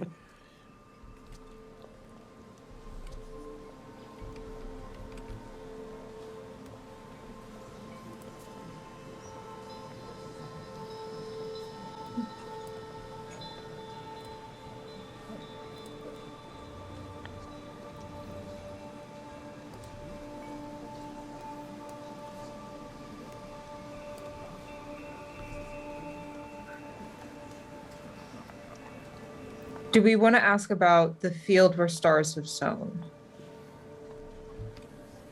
Okay.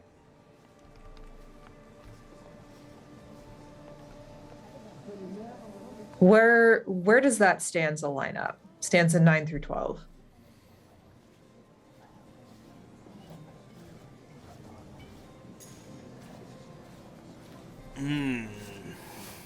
The field where stars have sown.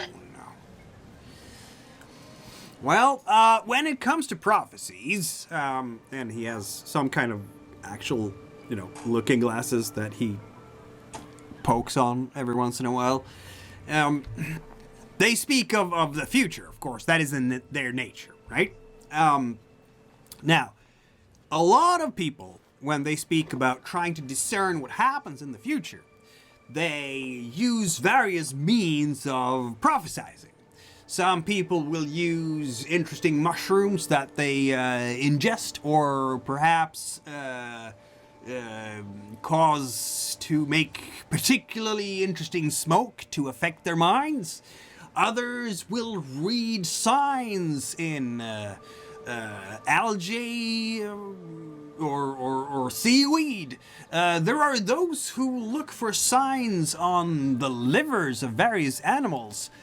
But we also know that many astromancers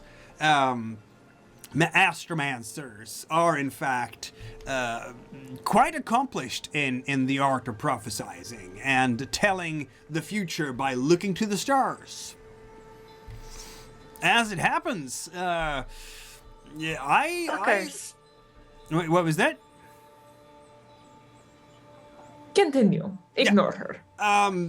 I just received word before I left here that there was a group of seers in Fontasalor, including the very famous astromancer. You must have heard of him. At the University of Fontasalor, I used to consult with him every once in a while myself. A very important fellow, Nikander Abrakma. Who has unfortunately passed away in some kind of terrible stomach ailment just a few weeks ago. But otherwise, I hear that the Empress Georgiana is recruiting astromancers.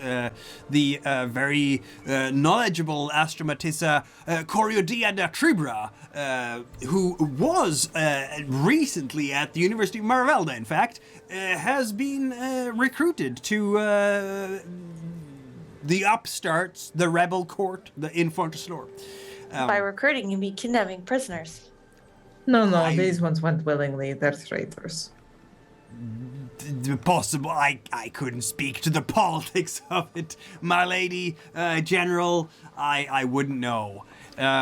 We had, rumor has it, we had in not too far away. Doesn't the Digitalonga have access to astromancers as well for this very purpose? I don't mean to reveal any state secrets, of course, you see, but just as a context for what stars might have as a significance in this. Yes. I believe your star is beginning to wane as Praanz appears to be getting very bored. You see how her fingers are twitching? What I mean is, since we talk about stars predicting the future, then the field where stars have sown, many will seek. If people are looking for a place of significance that the stars have said will be of significance, then maybe the field here refers to an actual geographical location, maybe. My guess. Those fuckers stole my astromancer. That they did. I'm going to kill them.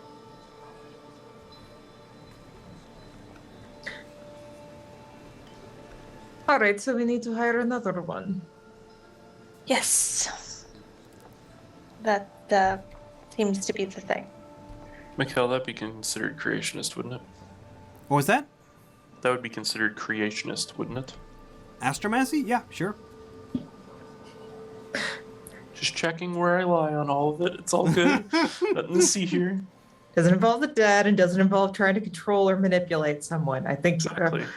Intentionally manipulate someone. Now, whether someone chooses to share the interpretation in another way, that's quibbling. Yeah, exactly. Fine. This is fine. That was one question. What is your next one?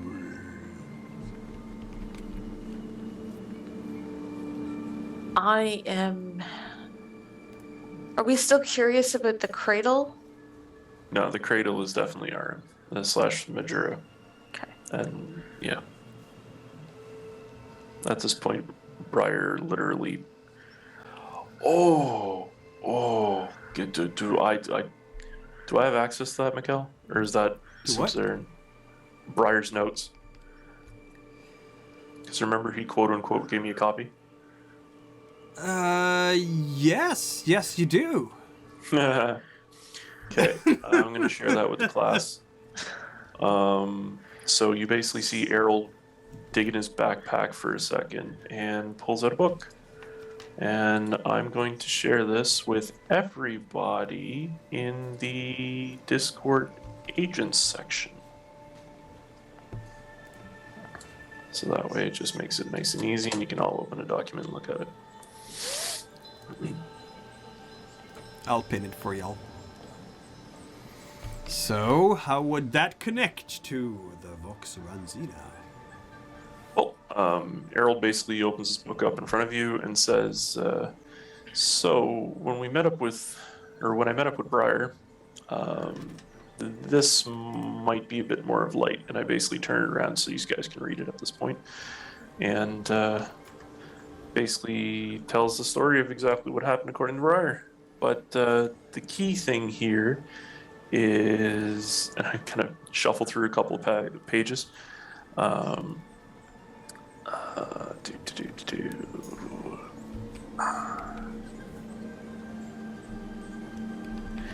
Right here, second last paragraph. Dead king followed us, so we sought refuge in the tomb. The founder of the Shagalites, Shaga, was somehow there, bringing Kin's two-handed sword to her. She took it from us, no doubt using it. This restless king and his horde left, no doubt satisfied having his sword back. So yes, the dead king and his bodyguard rose to get out of the tomb, and obviously that's what we fought back in Aram, or tried to run from. Sword bites and weak fingers. That's what I was thinking in relation to that.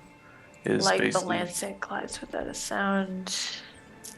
if there's a possibility of removing the sword from the possession of the king, we can deal with something in relation to that.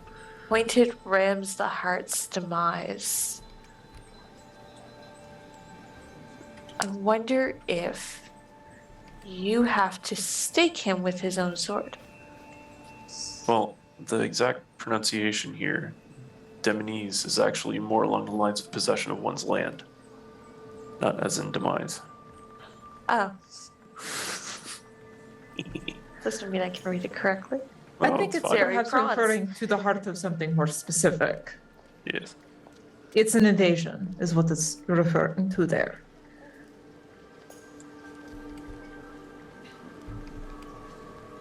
It's fine. I don't know if that would help any, but it's here since before we go ahead and ask another question, in case there's any extra filling that can be provided.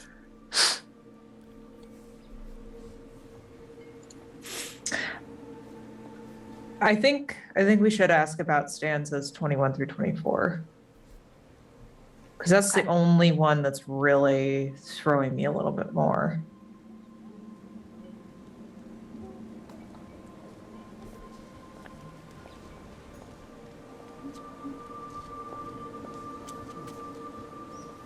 On the soil, ground beats bloody powder. Yeah, the two concern is what you were referring to previously about the roses pendants, and then the hands of blue. Yeah. To me, the fluid grays and hands of blue, I think that means that they're going to be something that's coming as some kind of disease. Something that's going to be a poison to the land. But whose pennant is that? Who is this leader that they're all flocking to? Is it the Blue Child, or is it something else? Actually, what is the Defaults Guilds?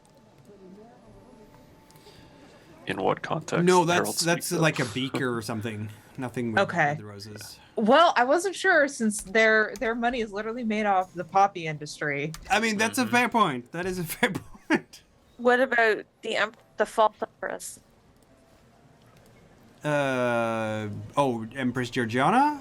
I believe her coat of arms has a tapir on it, like the old Clavican Empire.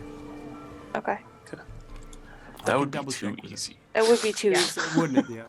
And that's why I was asking you about it earlier. Shall I roll the second check here for 21 to 24? Is that what we're saying?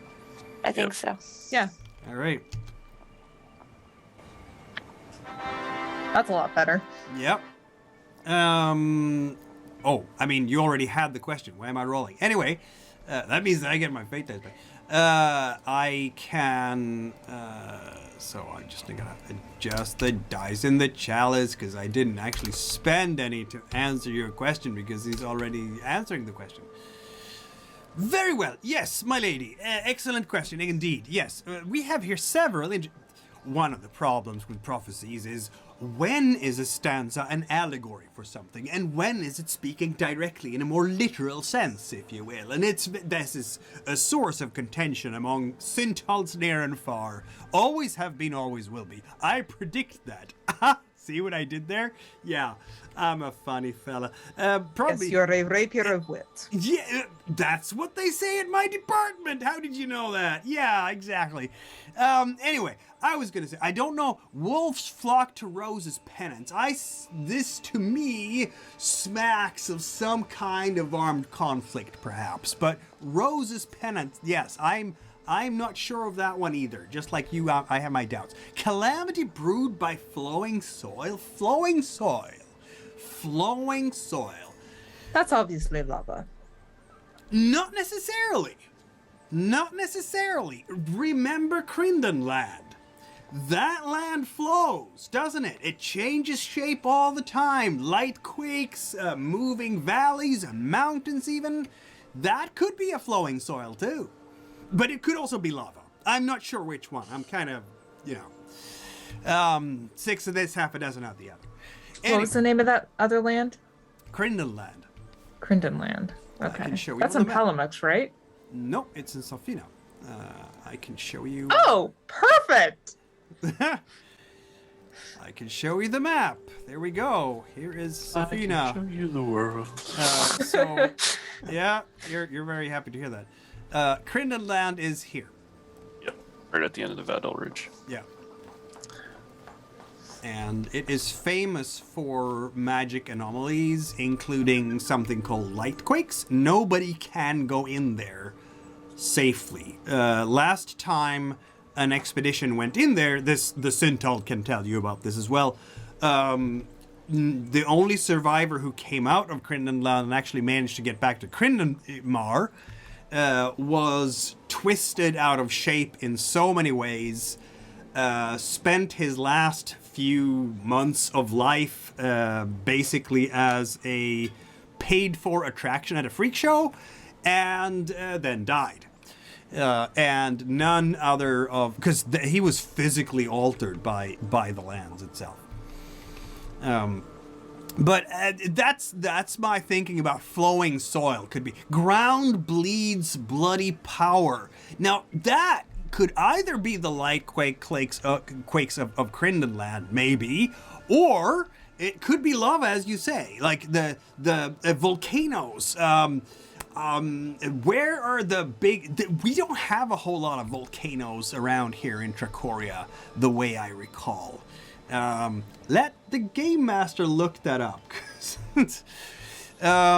But yeah, hard to say where it would be around here, really. No active ones, at least. Haven't been for that's a... What about the specific mountain that we're in? That's a good point. If this is... this Mount Ranz is bleeding metaphorically. See what I mean here by literal versus allegorical? If this mountain is bleeding power through the ground, I have heard about controversies in the Bodak about this prophecy, and of course, if it becomes politics of this whole thing, then power is involved, regardless of if it's magic or worldly power. So that's a valid point. It might refer to the mountain itself. The graying of this bloody power, if it's a literal interpretation, then this bloody power, if it's lava or what have you, has a color and then it turns gray. If it's a metaphor, then this Corruption. power, yeah, exactly, corruption. It will lose its potency. It will the power that is flowing from whatever ground will no longer have the power. It will wane because of the hands of blue. Maybe this could be. I mean, there are two types of blue hands that come to mind, really. It could either be the blue child, the innocent one on the cliffs of Skugr, or it could be pirates, blue-skinned pirates from Orgin. Perhaps we are to see an invasion of Orgin pirates, cannibal pirates, on these islands. They could strike at the heart of the Empire. They could strike at places that are vulnerable. Carmack, Ciola, Trasilva itself. I don't know. Maybe we should be on guard for that. Yeah. I have a thought, and it's just a random thought. What if the rise of the Restless is the beginning or a symbolization of the end of magic in our land? Interesting thought. But I would think that the Restless themselves are fueled by some kind of power. I haven't been to the island. I wouldn't know. I can't tell. It's different. And Taralese has kind of a far-off look as she recalls that strange... The rise of that much magical corruption corrupts the rest of the magic, destroying it permanently. Doesn't work like that. There was power in the ground on Marjura. Absolutely. You felt it. Yes. I don't know how magic works. This is just my guess. Yeah, I don't do the magic thing. That's... You people know magic things. I don't know magic things. I'm very happy to be able to assist, my ladies general. I have to make my way back to Trasilva, if you don't mind. Preferably before night. Don't think I'm gonna make it, but I'll get across the lake anyway. Thank you very much for your time, and Wait till morning. I'll have you escorted. very well. He will go back down to the village. Before the day is over, you will see people coming by boat to the mountain. You might recognize some folks down there from your stay on Marjura. There's gonna be none of the adventurers. You can't see them, but oh look, it's Celicia! Yay! Has she finally lost weight now that she's having to live lean? Maybe a bit, yeah. And maybe it's Sulidan. Oh, Praanz, darling, you really should go say hi to him. I'm sure he'd love to have lunch with you. Yeah. Maybe not. Oh, darling, think of it. It's the only entertainment you'll find around here, getting to terrorize him. But not only that, there is also Briar Briskfoot. Unless someone arrested him along the way. If they haven't, they will be now. I mean, he's going to travel through Malusa and here. So if you guys want to have him arrested for a simple fate die, I can get that done. No, folks. You know, We'll let him get here. And I will then arrest him and accost him into helping us interpret this while he's here. Very well then. What? So yeah, he's coming up there. Like Celicia being noble, though she is broke, she will in fact not go to your area up there. She will be housed in this place together with Sulidan. Briskwood is also directed in that general direction, unless you grab him before he disappears into the pavilion. Oh yeah, I think we'll snag him. Okay. Yep.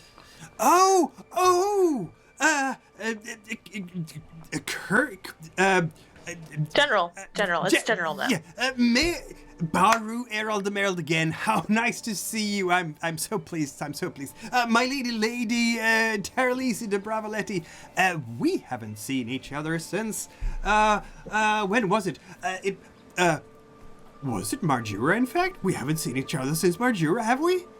Yes, and as I understand it, you were a very busy individual. Oh, busy. I don't know. I did find. You see, and he has a little bag with things. Here. This was worth all of it, I have to say. It's a little piece of a rock. This is the purest iron ore I have ever seen. Not even Himbergon has this. And he produces his little hammer. Ding dong, ding ding dong, ding ding ding ding dong. Oh, it still resonates. It still resonates. Yes, I'm sure. Oh, you look like you might have a little bit too much sanguine humors. I might be able to help you with that. Something more. Not to take your offer for granted, but we are curious as to your own interpretations of the Vox Ranzine. Come with us. My interpretations of the Vox Ranzina. I have Aberask behind me.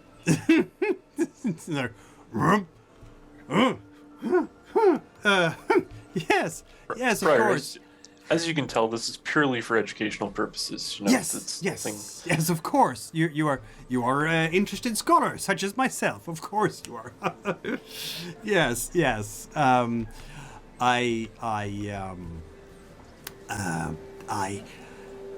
not at all going to torture him later as to find out what the hell happened to Majora and part of their arrest. I told you, read the book. The book? It's more fun my way. You got your copy. Oh, yes, my paper. Oh, you read? Yes. It's really just a first draft. I'm still working on the details, you see. First draft is always the sloppiest. Then why don't you use this as a sounding board? A way to talk your way through it and how you wish to present it in the next draft.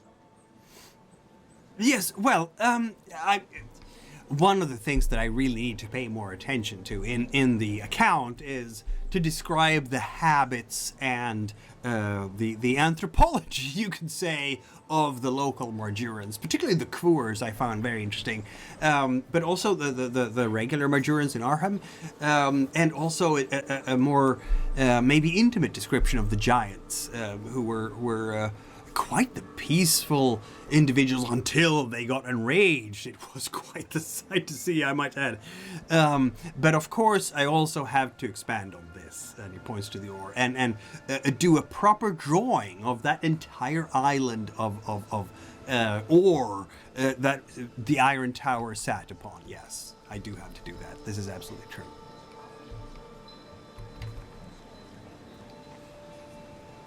In any case, they'll end up bundling him off towards Praanz and Taralese's apartments to Yep. Maybe a bit more. have him as a guest. Maybe a bit more phlegmatic humors would be good for you. Ding dong dong dong, ding dong dong dong. If you keep that up, Aberlux will be ringing your bell. My bell. You took the words out of my mouth, Taralese, because I was about to take it and check it. I'm sorry, I don't have a bell.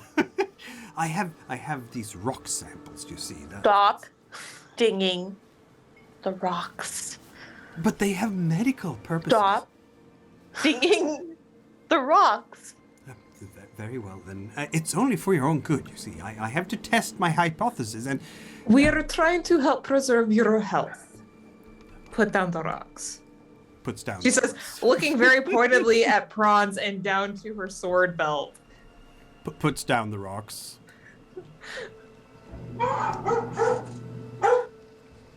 Yes, well. It's been a long day, hasn't it? Yes. Quite long. I put the Vox script right in front of him, the tablet. Thump. Yes, the Vox Ranzina. Yeah. I've read it. I'm not sure, but I haven't really had time to study it. You see, I'm still writing my papers, and it takes all my time to do a proper account of the events. Wiser astromancers will be. Yes.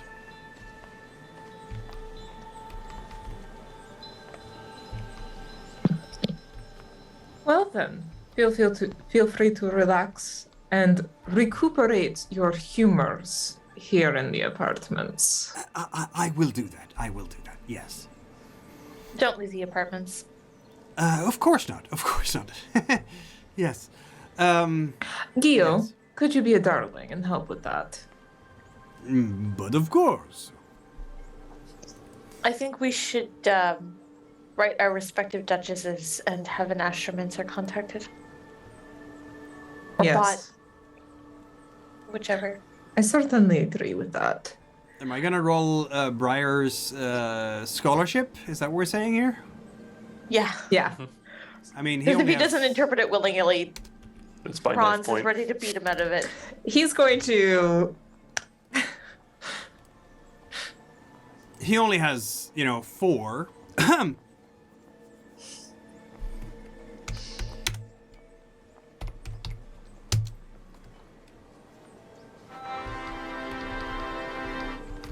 That's apparently another chance to ask about the prophecies. 2 more questions for you guys. Eventually, we're just gonna find enough scholars that you just explain it in detail. Well, am I gonna pick things from what Briar saw on Marjura, or what? Whatever you guys think will be the most helpful. Okay. Yeah, I think it's definitely helpful to go ahead and have things confirmed or get our assumptions corrected. Yeah. Yeah. Well, yes. This is very curious. Very interesting in many ways. I am not entirely sure of what to make of all this. Let's see now. I need to go in really quickly and have a look at things from what Briar might have seen or not seen from various points. Not that it matters in any way, shape, or form, right? Has nothing to do with this in any way, shape, or form. Nope, none. I remember that was that one, and I just need to make sure that there we go. And did he actually go? Where did he go? Where did he not go? Oh, he did, didn't he?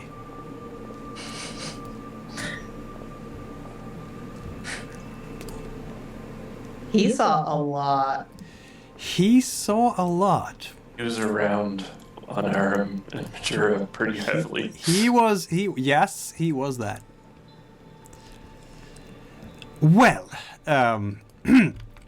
he says, yes, this is interesting. This is very interesting. Calamity brewed by flowing soil, ground bleeds bloody power. You see, you will never guess what we found in the tomb of the dead king. Yes, Ottar was apparently his name. We finally found out later on. Yes, there was in fact something that I've never seen before, and you will know that I know 1 or 2 things about geology and minerals and mountains and whatnot. This substance, I only got a glimpse of it really. It was flowing out of, it was red. It was red, bloody red. But it was shining red. It cast a red light throughout the chamber. And it was not lava, because it was definitely not hot. Things would have been burning if that was the case. And it was flowing out of a... I talked to the others as well afterwards. Flowing out of some kind of statue and into the ground. And I don't quite understand what that substance was, to be honest. It was, yeah, it was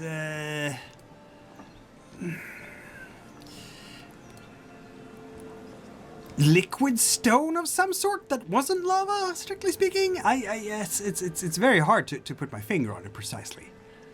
I can say that much.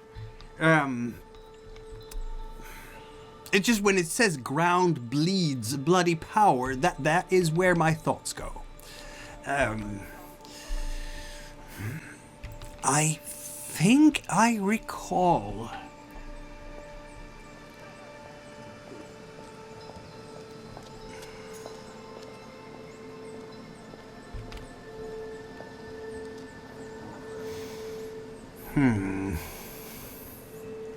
Yeah, no, it's been a while, hasn't it? I'm trying to remember things, but I mean the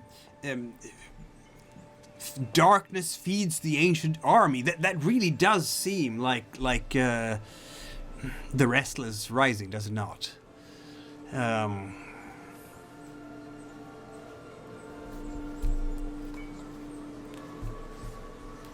At least to my mind. So maybe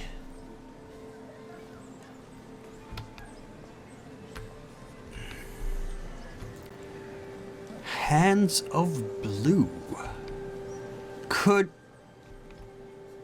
it? I don't know.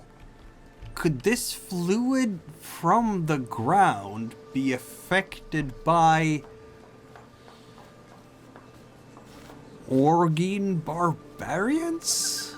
They had Orgine barbarians there, you know. Oh, really? Yes, the Iron Tower was guarded by them.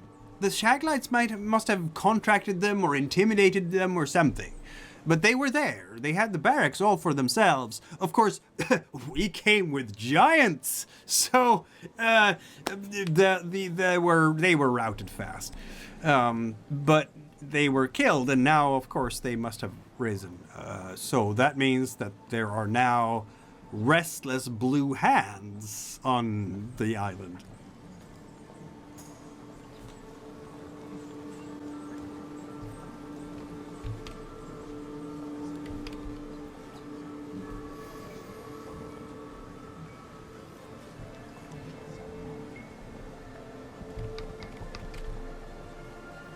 Did that help at all?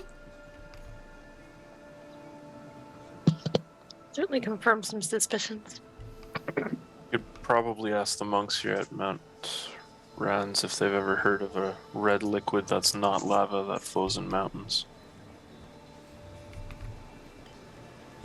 Yeah. Red liquid that is not lava that flows in mountains. Well, based off the description you just gave, Briar, you know, red, it has a shine to it and a shimmer, but it's not hot to the touch. Sir, you kept talking to Parama about the tectons. You know of those, right? The tectons. Yes. Yeah, I'm sure the lady and the general knows about the tectons too, of course. Enlighten us. Well, I know you're dying to talk. we are on top of the tectons, in fact. Long ago in chaos, long before this world was even created, they were the Furies were flying around in nothingness, but they were attacked by evil demons or such like. And then the tectons, some of the Furies became tectons. They created massive shields, very round shields, and the Furies were put in the center, and the tectons formed a shield wall.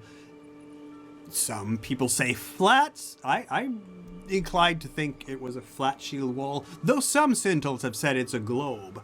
At any rate, those shields are in fact the very earth we stand on. And some argue that earthquakes and the like are the result of these tectons shifting their shields against each other to protect their protégés, the Furies, inside. So anything flowing inside mountains, shouldn't that, if you go deep enough, have something to do with tectons? It's not far of a leap, very much. Yeah. I'm not a tectonic summoner myself, of course. You said you saw a statue. What did it look like? Oh yes. Well, I mean, there were several statues there. But the one that was bleeding the red. A bull, I think. Yes.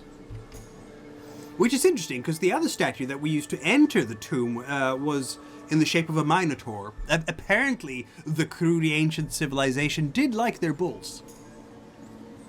But then who was the mother? I do not know. That is a good question. I never thought about that. Interesting.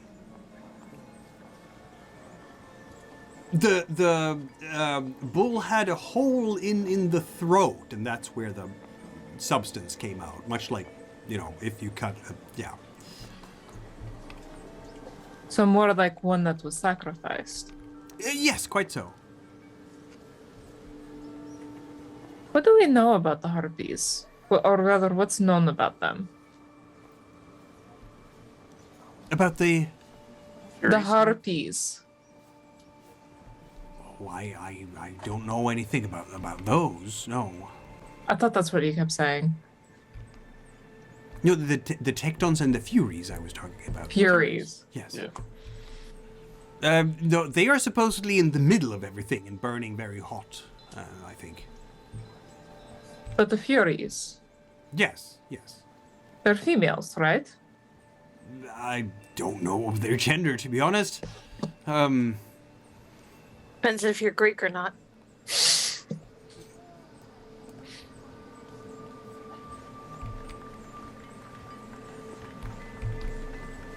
Let's assume for a moment for your thought process, Taralese, that they are.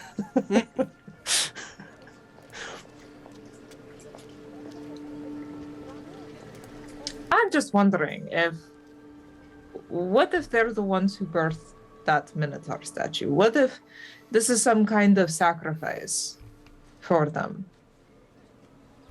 The Minotaur statue itself was, in fact, the thing that pointed the way. So To what the tomb. triggered the bull to actually have the red liquid come out of it? What were you doing in the room at the time that? Oh no, it was already when we entered the tomb. Oh, okay. If this- anything, What did you do to get into the tomb? we put the Minotaur statue into a small place in one of a smaller obelisk. There were 4 of them. 4 of them were very tall. The 5th one was half the size, and you could put the Minotaur statue on top of that one, and it would point directly towards the tomb in question. And there was some reaction to the soil at that point, so maybe that it did indeed initiate the flowing of that interesting substance.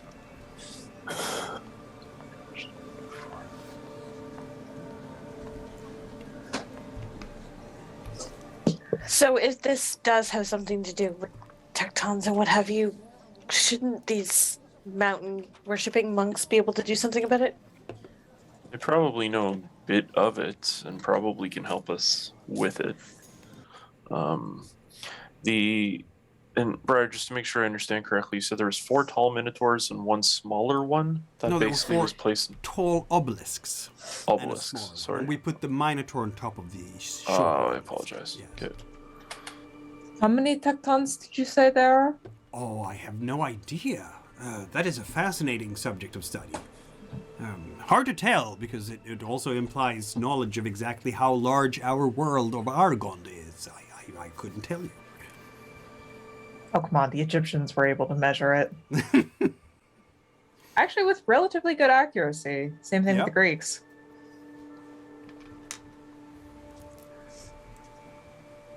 Briar is not a mathematician.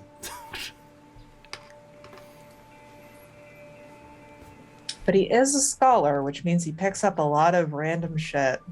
He does pick up a lot of random stuff, yes. This is so beyond Praanz's wheelhouse. It's not even funny. Yep. Your wheelhouse is left back with your wife. Pretty much, yeah. Did This- you want I thought that to... was the. I thought that was the chain. It was both. It was both. There you go. Did you... And my whip. Did you want to pause the action here for now? Yeah. To think a bit more? Yeah. I have a feeling. I'm gonna say like this, like, you are right now, like, the adventurers are ahead of you in the schedule at the moment. So they are at the later date in Fateska. How far ahead are they?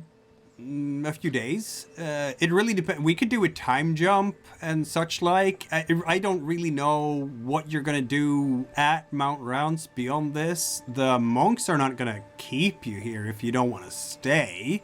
But if you do want to stay, there is an overwhelming risk that you might run into the adventurers. That could get interesting. Yeah, you have to I thought think we of were that. planning on running into the adventure. Yeah.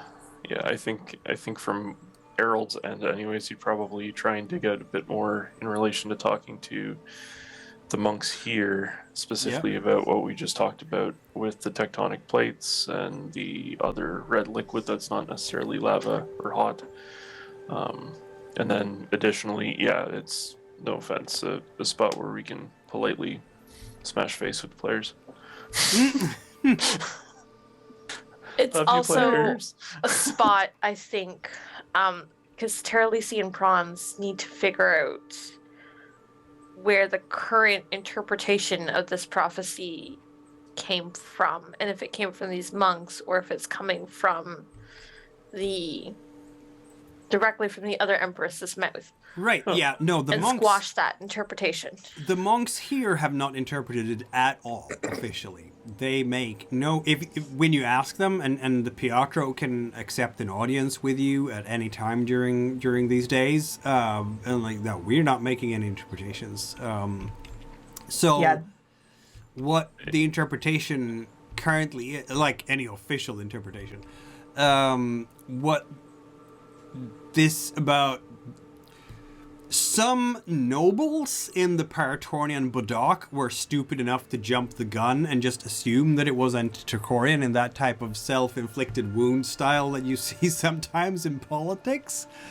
But the main religious authority that has labeled the prophecy anti-Trakorian is not at all the Ranzi monks. No, it's the Holy Kishat. It's the new Shar Kishatin. Which we know is, or have thought process may be corrupted. Could very well be, yeah. Oh no. Considering how quickly they backtracked on the the guy associated with the anti-creation is Kieran so is friendly. fine. There's He's no problem. Okay. Yeah. He's The real fine. anti-creationists are the Paratornians all along.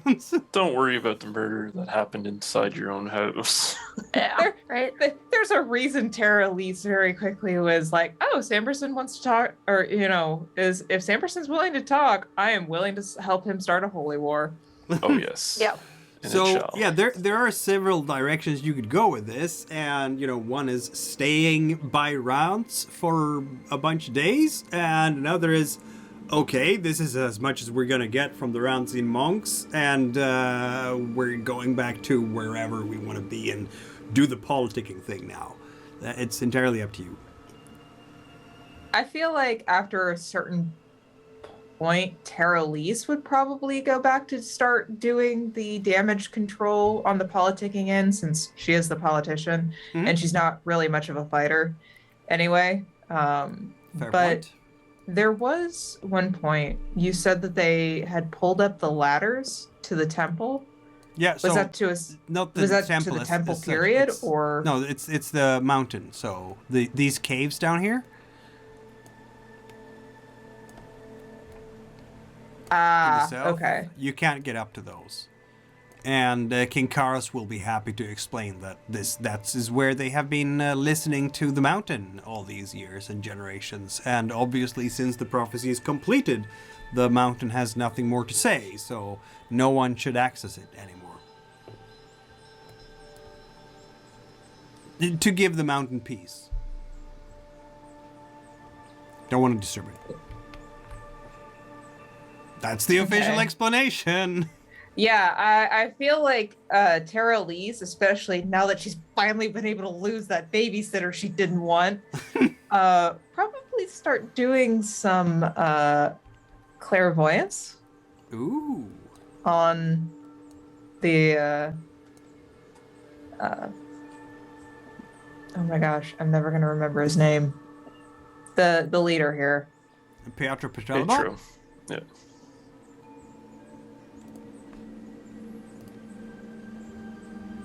Especially using some of that residual magic that's in the air. Finally be able to set things up in peace without the worry about Gio finding out, since he's now guarding a different apartment. I mean, this is so close that, like, though I will say that, interesting. Yeah, feel free to roll for that if you want. Okay. So, with the residual magic, she gets an extra die, right? Yes. And then I am gonna spend a fate die just still to repress her own signal. Ah, okay. So you're hiding your own magic, Yeah. which is probably smart when there's an Inquisitor nearby. Oh yeah. Inquisitor who knows what she is and doesn't give a shit right now. That's the biggest thing right now. Exactly. He has an idea. He doesn't know for certain though. And then another fate die because you have to cast the spell. Are we using both of them for mentalism? Yes. Okay, so there I we go. almost wish I had Lavina at the moment, just because she has magics of her own. She does. Yeah, eventually she's probably gonna, if Linvina ever reveals that she has her own magics, or they ever have that time where there's that mutual understanding, she probably is more than happy to combine forces. Next session you can ask her for a spell. You have level 2 influence. She can do that. Okay, so you have your 3 wind, you have your 2 mentalism, that is 5 dice. If you want to do this as a ritual, I can add another one, because you don't have to do this as a ritual. Yes, she will definitely do this as a ritual. Okay, yeah, you should have more than enough time, right? Yeah. All right, roll your 6 dice. Now, would it be 6 or would it be 7 because of the residual? 7, you're quite right. Okay. Whoo! Wow. Okay, that is all the successes. How many exactly? 1, 2, 3, 4, 5. That's a ridiculous. And I'm running out of my own dice. And I actually rolled a 6 for once. You did. Casting a spell. You're not gonna get super exhausted. Okay, for the first time in forever, the GM's fate dice pool is in fact empty. I am going to roll for the Piotr Petralba, because the Piotr Petralba has, of course, put up a ward around himself for reasons. So that's going to be 3,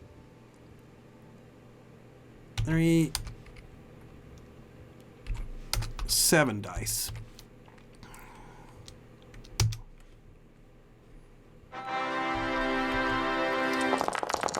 And that's only 4 successes. That is only 4 successes. I have 2 6s, but what does it matter when you have 5 successes? So you will, when you're doing this, I don't know if it's during the day or during the evening, what have you. Instead of astrally projecting, maybe you're using a mirror, you're using a puddle of water on the ground after the torrential rain. Feel free to describe it.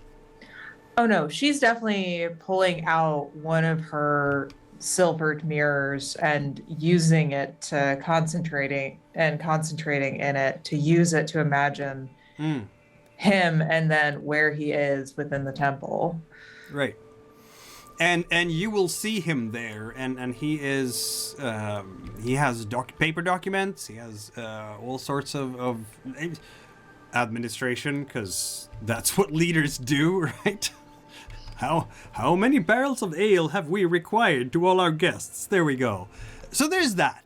Certainly that. He's doing all sorts of very worldly matters. I think what really captures your attention, though, is some interesting other reports, and I'm just going to send this to you.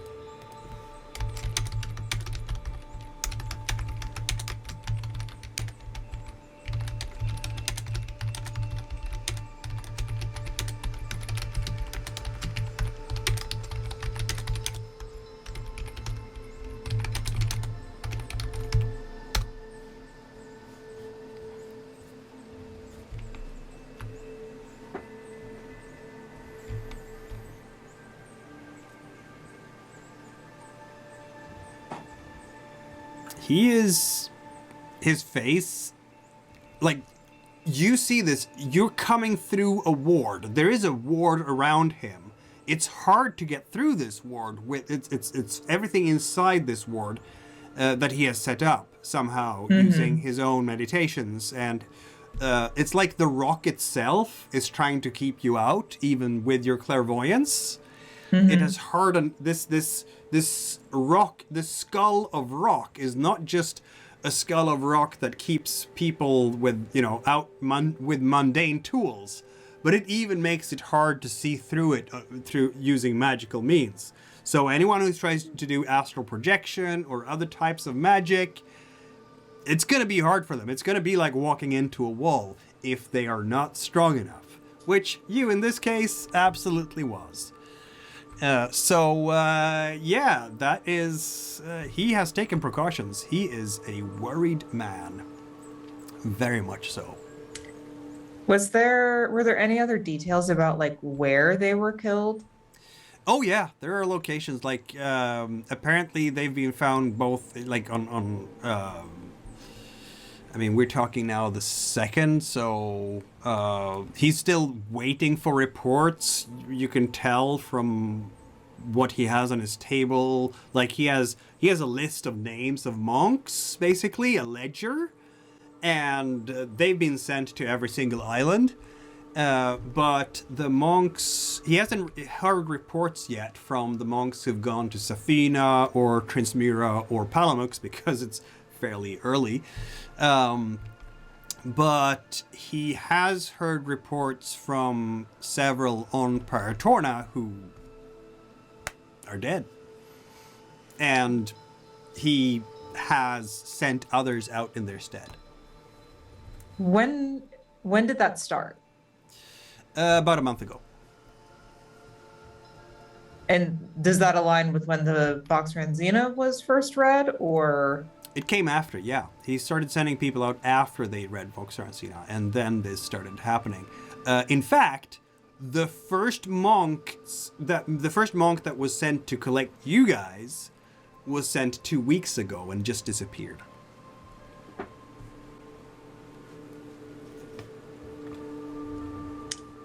Okay.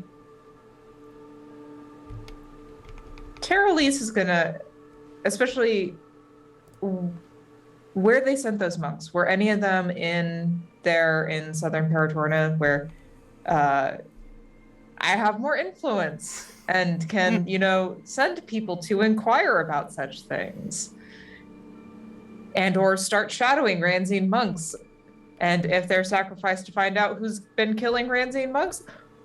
Oh, well. That could be done, certainly, yeah.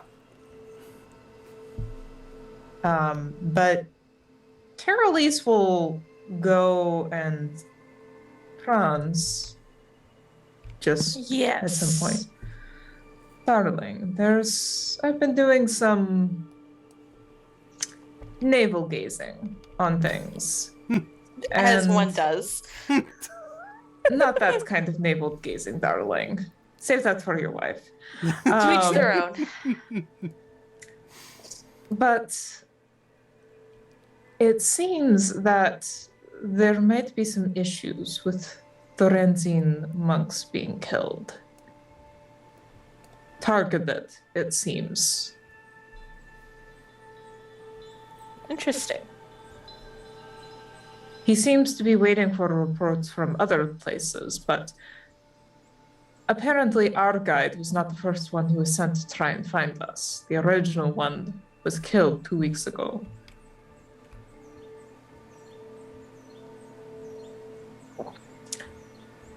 Well, that should certainly be looked into. It should.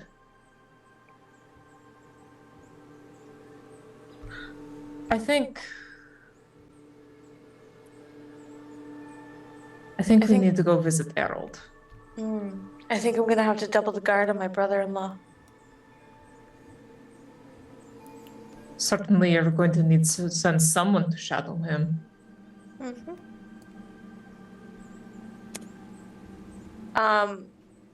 To that point, Praanz will immediately have a letter written to Lavina Yep, inquiring about her brother-in-law. for sure. And Taralese will send letters to Klenora telling her where, or rather who they should be looking out for within her So- territories. The order is protect Ranzine monks where they are, where they might be. Yeah. Or follow, have them surveilled in case someone tries to kill them. Is that it? Yeah. And Are you to caring that- about if they survive or not? I'm just curious. Or is it the assassins you want to grab? I mean, it's the assassins she wants to grab. So if it's after the fact, Fair enough. I think we will end this session, because I'm looking at the time, by skipping ahead to the 3rd of Fiteska, when the Trakorian forces arrive in force, as it were. The cohort comes this day, on this clear spring day, and just, invades according to instruction, and takes up position in all sorts of places where you want them to be. There's going to be guards everywhere.